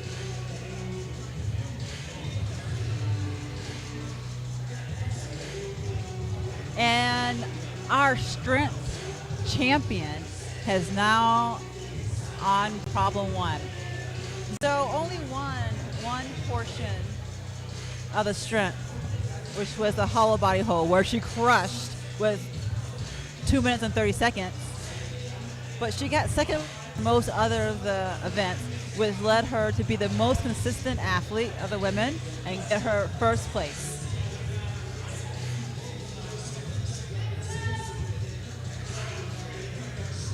We have Adrienne just cruising 2. She does climb the World Cup circuit, and they have a lot of paddle dynos, so she is used to that. And she is 5'6", so she could reach the hold with the lower feet. No problem for her. She gets now a longer rest. Steph is on problem 3. She has the zone.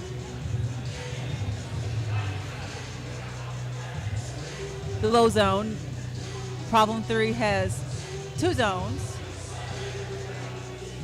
And we have Zoe coming off of problem 1. So the way the scoring works, you'll see that there are 4 tapes that dictate the start, and that tells the athlete where their limbs go.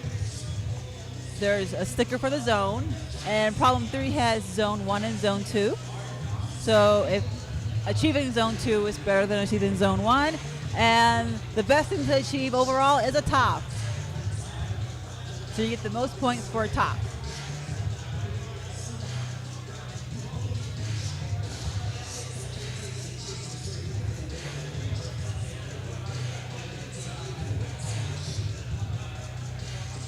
Zoe's back on the wall.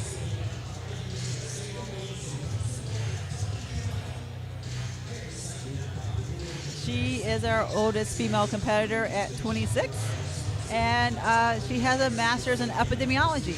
She just graduated, and she's hoping to do pandemic prevention.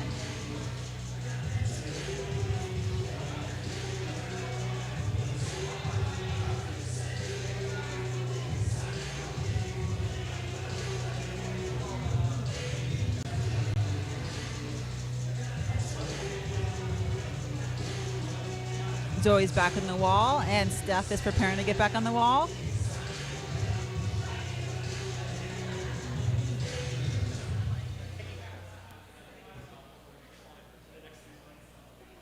Showing off her flexibility there, Steph.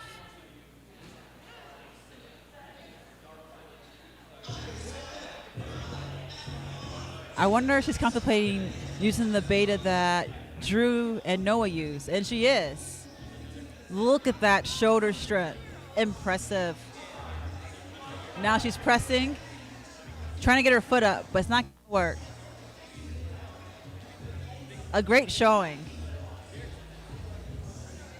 And it looks like Zoe's going to call it a day with 45 seconds left on the clock. Which is probably a smart move because attempts can be held against you. And she knows that no one has topped this. So she might as well save her strength and her skin for the other 3 toppable problems.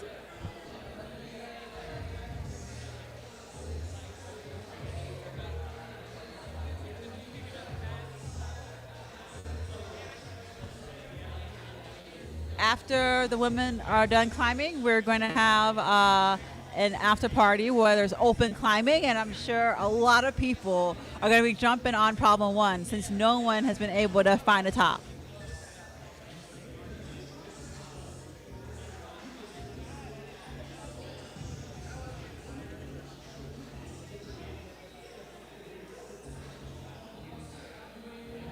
Ladies are brushing the holds. You got to get off the caked chalk. It's important to brush the footholds and the handholds because if the footholds are slippery with chalk, you're not gonna stay on it. It's gonna be similar to climbing on ice.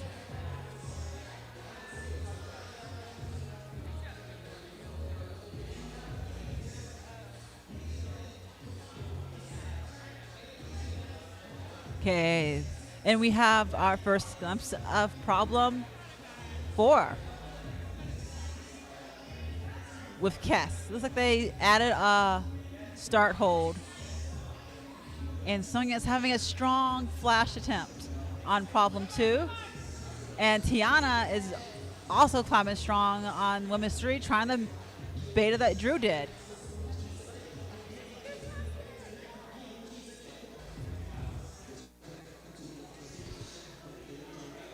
Sonia is 5'7", so she should be able to reach the finish holds with the lower feet. And she has a plus 2.5 wingspan. But she seems to be struggling trying to find a good way to balance up there.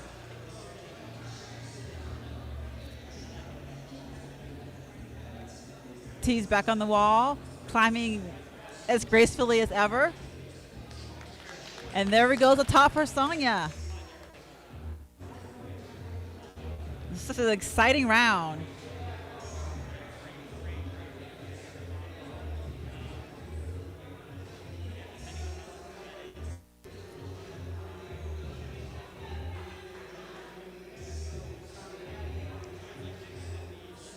Tiana says she likes crip moves and shoulder moves, and this problem 3 definitely combines them.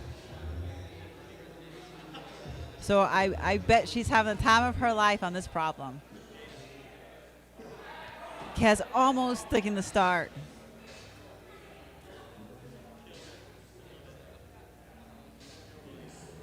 Now, with Tiana doing the male beta, she's skipping a zone. And that could lose her points if she doesn't hit zone 2. She's going to have to decide, does she go for a zone or go for a top?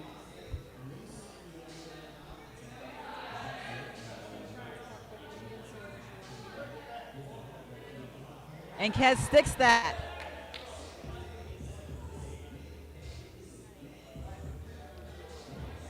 Kaz definitely loves her drop knees. And she touches the zone. Not quite sure if that's going to get her enough points. But that will.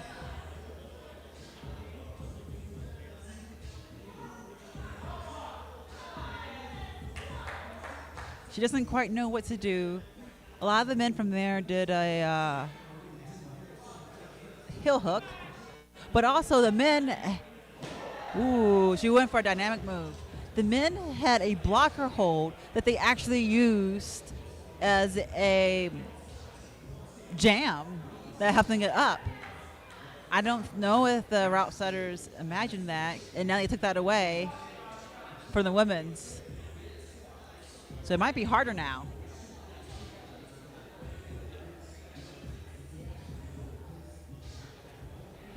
T climbing smoothly.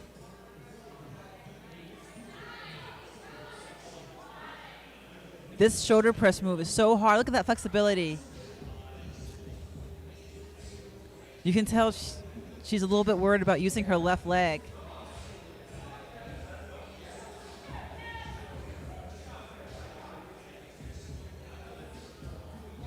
Kez struggling to get back into it with 11 seconds on the wall. I don't think that's enough time.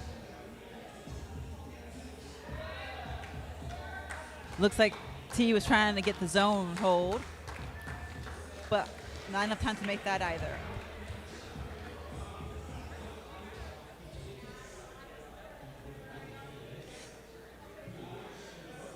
Now we have completed the first 2 problems, and we're moving on. Or, sorry, I misspoke. We're not done with the first 2 problems. We still have Zoe on problem 2.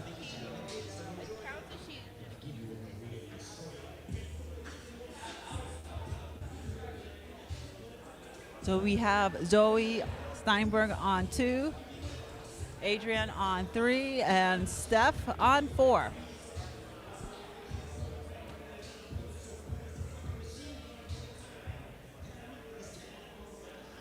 Steph is originally from Pennsylvania, so one of her favorite places to climb is the Gunks.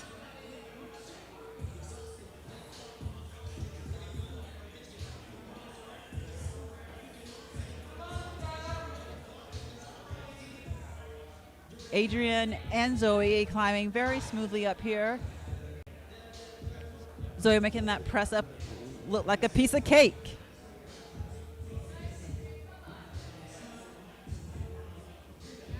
Adrian eyeing up that zone 2.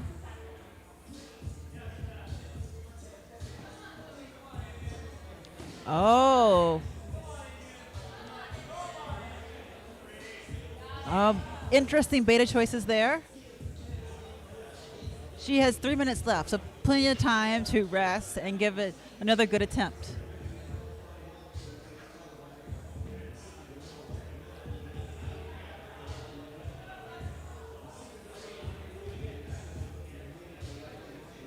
At this climb, we don't have brushers, but sometimes athletes prefer to brush the holes themselves because it allows them to get an idea of what the holes feel like without actually touching them.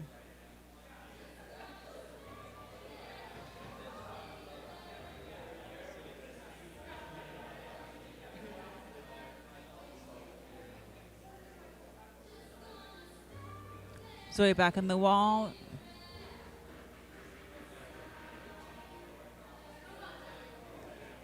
Making that pop over seem easy.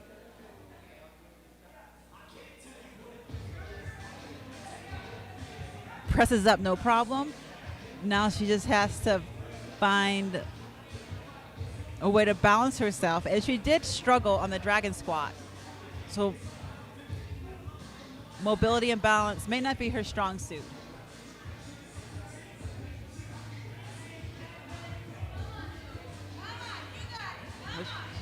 She gets one hand on the hold, finish hold, but was already falling before she can match it.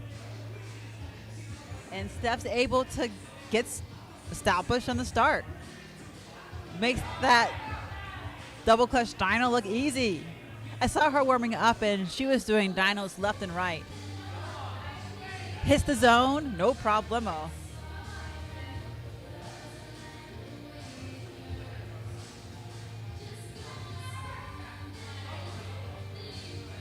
Pierce Gallo is stuck up there though. Adrian back on zone 2, holding on with just 3 fingers up there.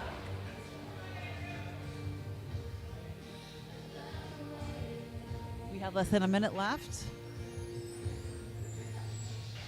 Zoe definitely has time to find the top on the zone, on this problem. She was so close. She got the top, but just couldn't match it. You can see her checking the time. She has 35 seconds left.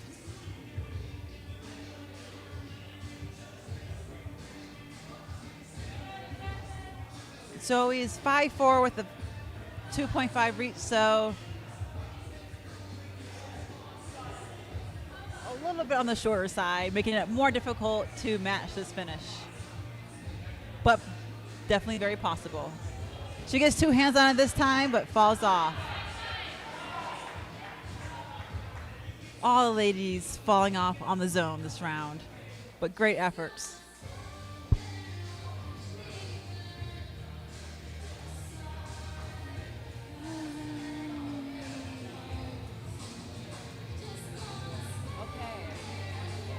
Now we're on to our final two problems. And we have Sonia on problem 3. She says that her weakness is steep terrain, and this is the steepest problem of the day. So we'll see how she fares. Both of the girls being very smart and brushing. Looks like the route setters are coming up to make an adjustment on women's 4.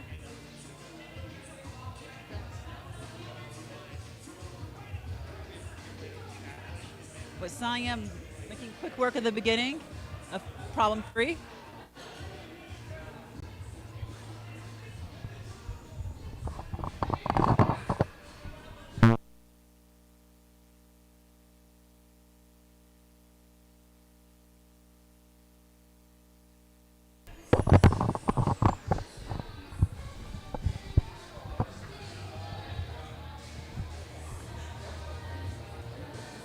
Sonia making good efforts on problem 3. There might be some blood on problem 4. Looks like the setters are cleaning it up.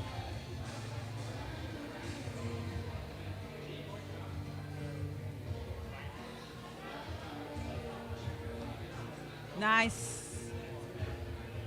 Sonia holding that, but could not quite get her heel up.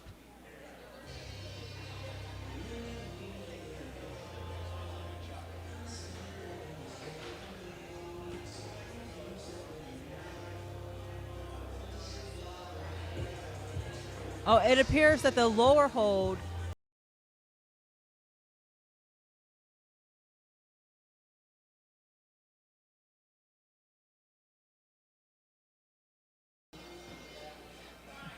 looks like problem 4 now is clear to climb.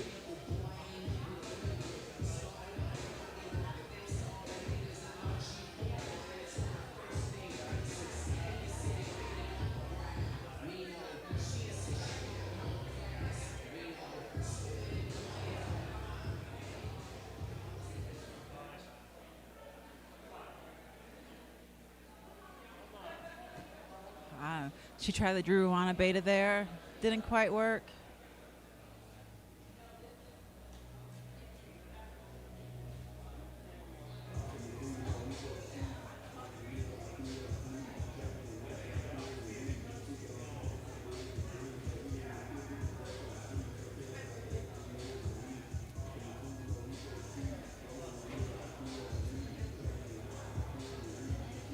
This live stream is brought to you by Epic TV, and this comp is held at the Beast Fingers Gym in Denver, Colorado.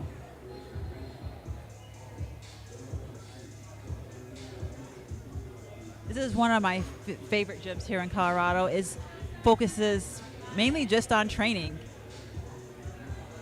Sonia's back on the wall. Gonna try that hard shoulder underclean press.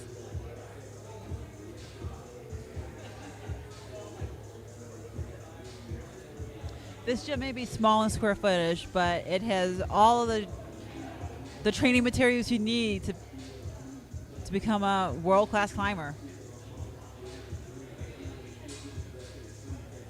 Sonia's calling it done with 10 seconds left.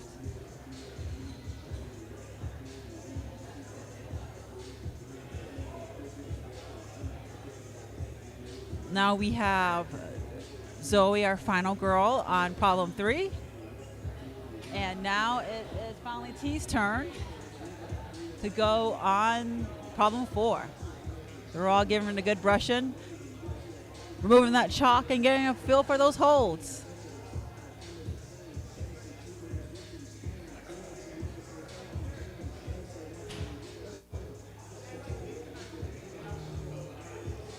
Zoe is also from Pennsylvania.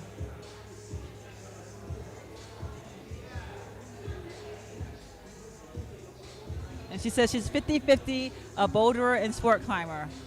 She does a little bit of trad too. She likes to do it all. And she's showing us her pure strength right now.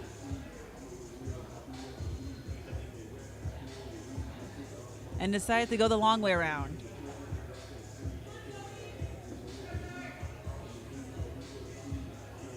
Tiana having a hard time establishing a women's 4.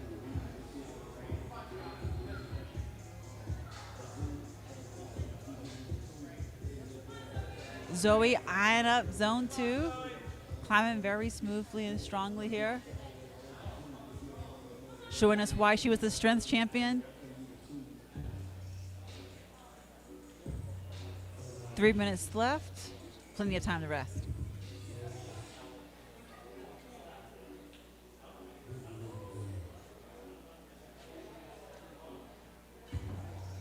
Tiana is on the climbing team at University of Colorado Springs, and she hopes to get a job in space and defense.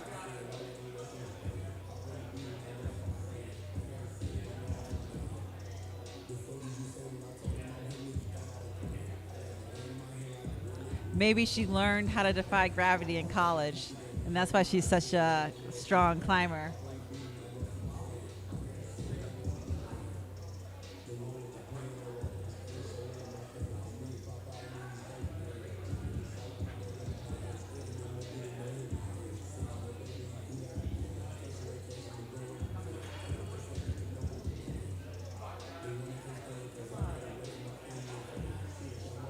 She's only 5'2", which makes this start very challenging for her as our shortest competitor.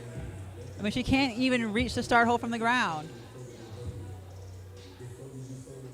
Looking a little bit defeated that she can't establish.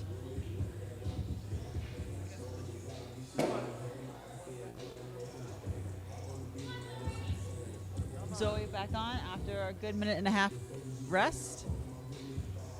Oh, trying the shortcut. But that is an intense shoulder move.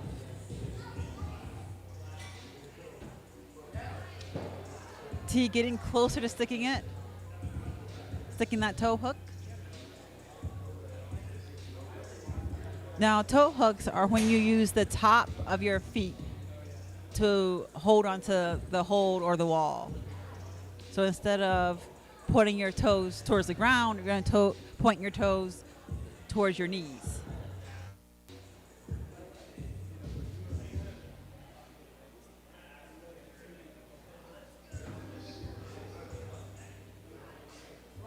Not quite getting that second foot up there.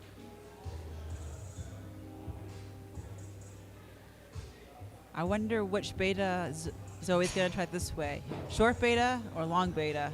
She's going to go the long way around again. That was her most successful attempt.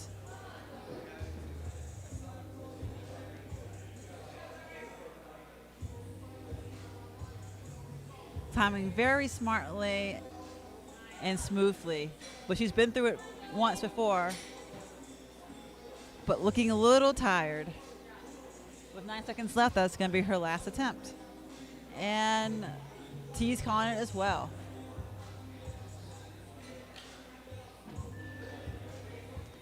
Now we're on to our last problem.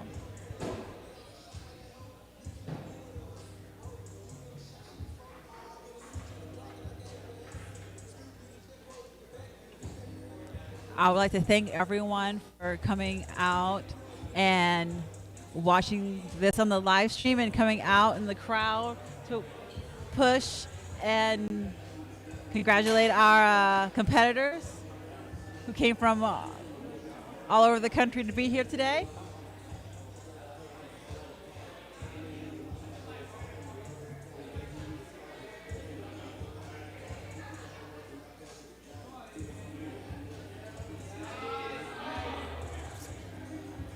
Now, Adrian has the length to reach all these holds, but her core may be a little bit tired from doing the hollow body hold earlier today, and the weighted pull-ups, which take a tremendous amount of core strength, and she definitely PR'd by 15 pounds from last year.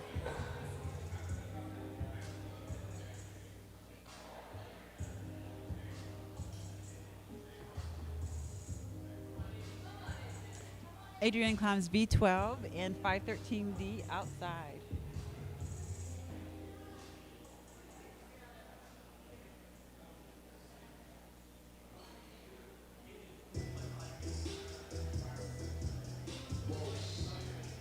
Almost, she's sticking in a little bit better each time. I know it's very frustrating for the climbers when they can't even get established on the start holds. And I know that's not quite what the route setters were looking for. They wanted everyone to find some success in the problems.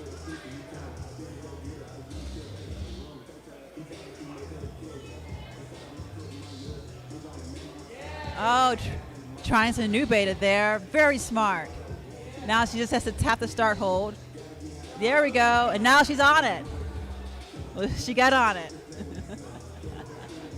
There's 2 minutes left. So she has some time to figure this out.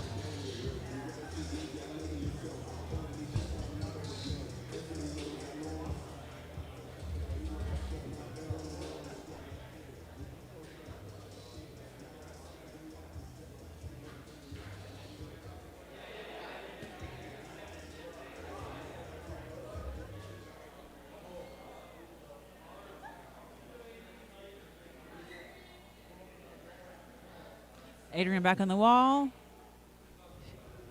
She's not going back to her other beta.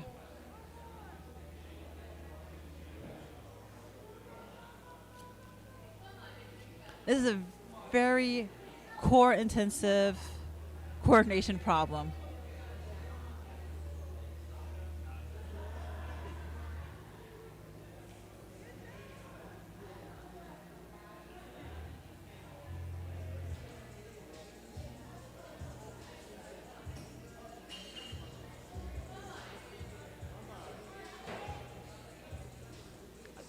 She finally sticks it, yes. That's the beauty of climbing. You can try things 10 times and fail each time, and then the 11th time you finally stick it.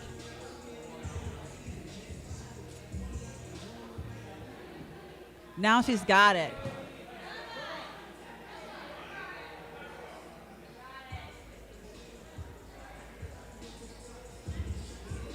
She has 30 seconds left. Look at that. Now she can do it every time. And she hits it. Oh, but her hips are too far away from the wall. She just could not stick that after a draining day of strength and climbing.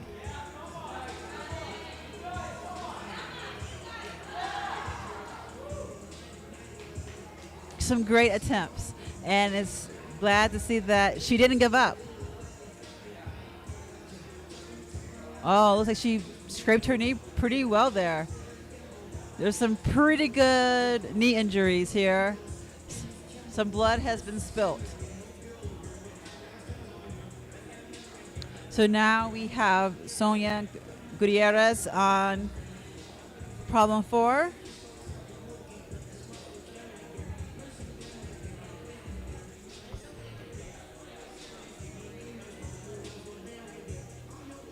One of the taller climbers, so we'll see how she fares. She sticks it no problem.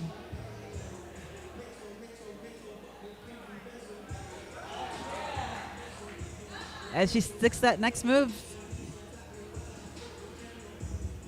she presses up to the zone. And the zone will count because she's holding it with control. Looks like she tried to bump to the crump.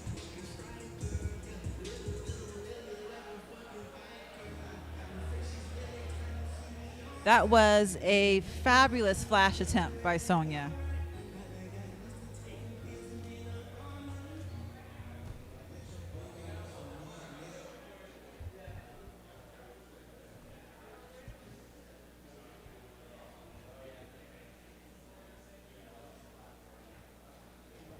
We have 3 minutes left on the clock. She has plenty of time to rest and give it 1 or 2 more burns.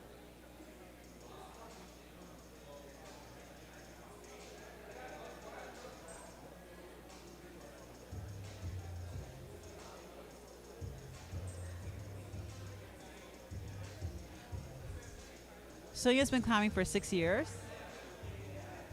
and has mostly climbed indoors, but has climbed a bit out at Devil's Lake.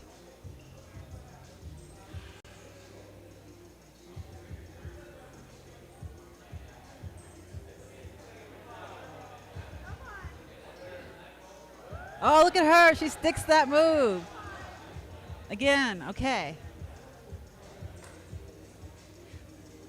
Now she's shaking it out. This is what climbers do when they're feeling a little bit pumped or tired in their forearms.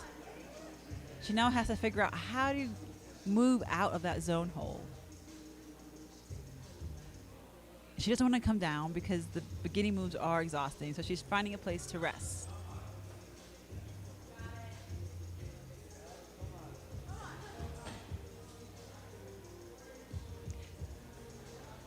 Not quite enough to reach that crimp.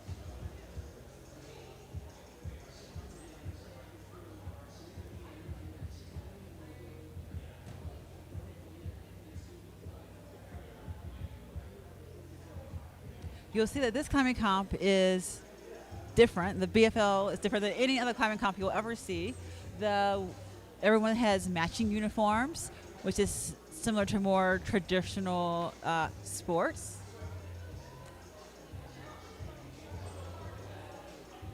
And in this climbing comp, we started off with a strength portion where they did 7 events. They did 1-arm pull-ups. They did front levers, weighted pull-ups, vertical jumps. I mean, they had an exhausting hour and a half of working out before they had to come to finals and climb.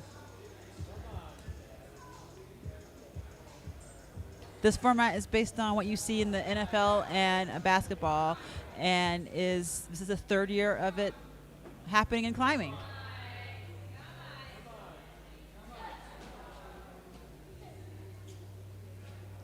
She has 20 seconds left. She's going to try to figure out how to get off that zone hold. Oh, she's done. But some fantastic attempts and great climbing. Now we have our very final climber up. Zoe.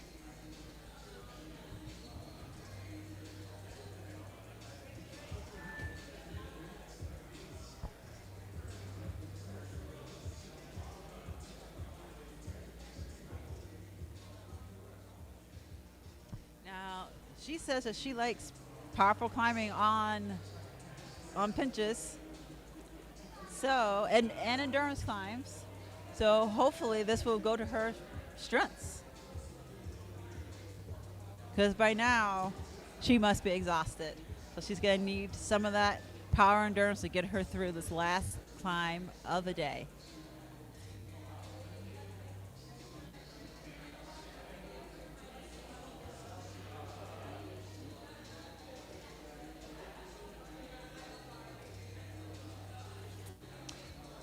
She's only 5'5", so she might find this start a little bit more difficult. But her right foot is going too low on that start hold. It needs to be a little bit higher so that her toe can actually grab around the hold. She tried the Adrian technique.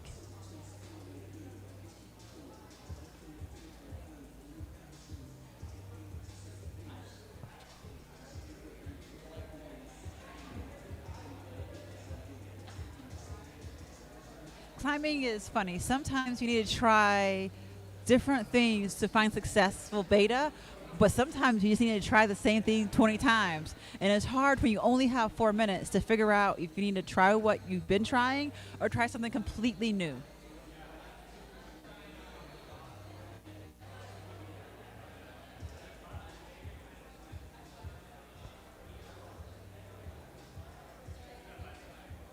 Two and a half minutes left.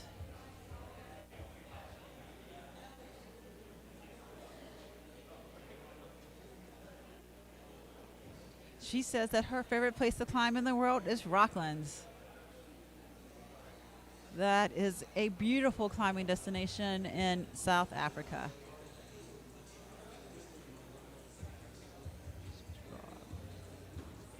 Still hitting that toe hook way too low on that hold. Come on, y'all, make some noise for Zoe! Yeah!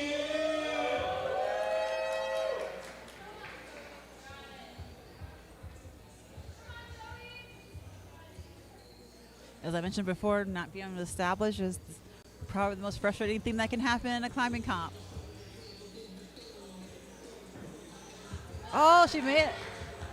She managed to hold it. She has a minute and a half left.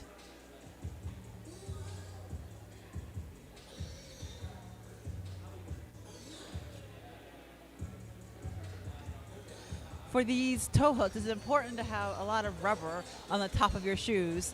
That didn't see 5 or 10 years ago, but now most of the climbing shoes for comps are covered in rubber. It's been real fascinating to see the evolution of climbing shoes with the evolution of comp climbing.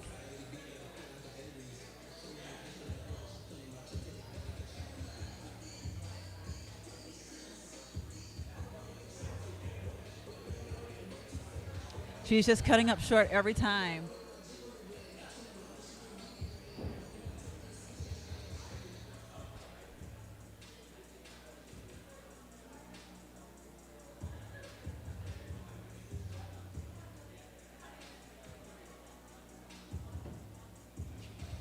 Her right foot just keeps slipping down off that hold.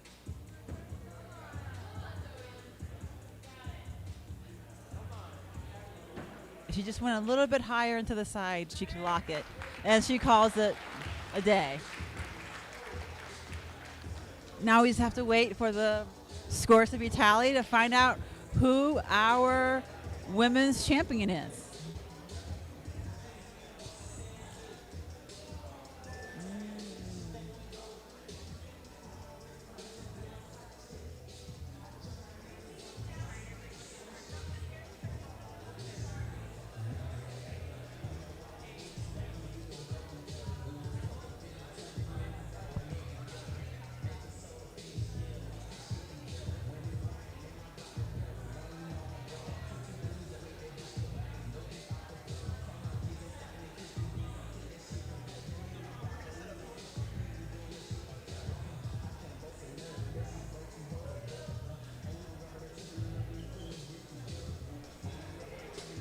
Can I grab you for an interview? Yeah, sure. Right here.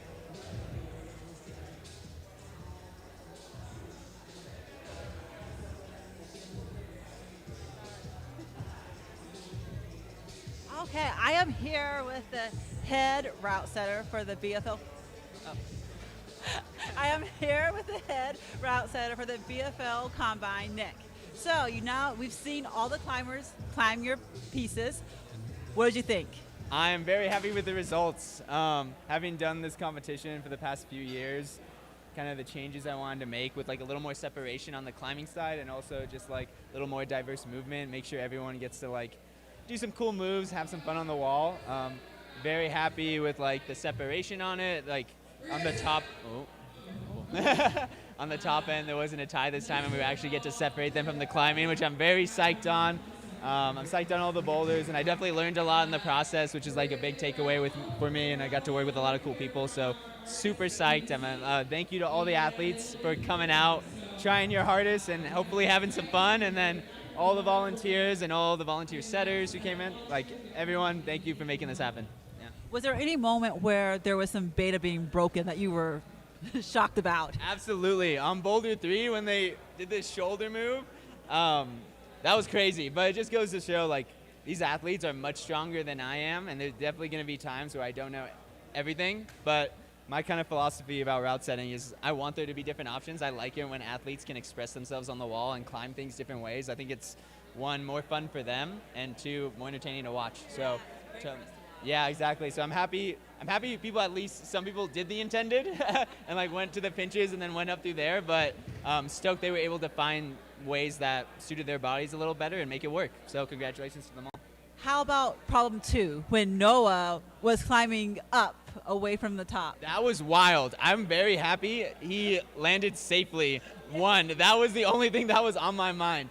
That was absolutely crazy, and it just goes to show that the athletes come in with, like, they're just so creative, and they've climbed so many things, and, like, they'll figure out a way to, like, if there's a way they can do it, they're going to figure it out, and they're going to try their hardest. So I don't know where Noah is, but that was amazing. Yeah. That was amazing to watch. Some amazing commitment and creativity. Yeah. It was really, really cool to see. But and I'm glad he's okay. Well, thank you for putting on another great combine. Your setting is absolutely amazing and great to watch. And the climbers all said they had a fantastic time. All right, awesome. Yeah, and then before I go, just one more shout out to the team, the route setting team. It was definitely all of us in a team effort, and super appreciative to everyone. So it was great.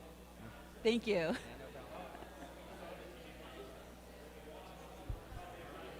Okay. Okay, good. Hey, hungry athletes, volunteers, whoever. There's a taco truck, so it's like a taco truck, Mexican truck outside, so you can go buy some more food. So thank you. Oh, and both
Okay, we have the scores all tallied up.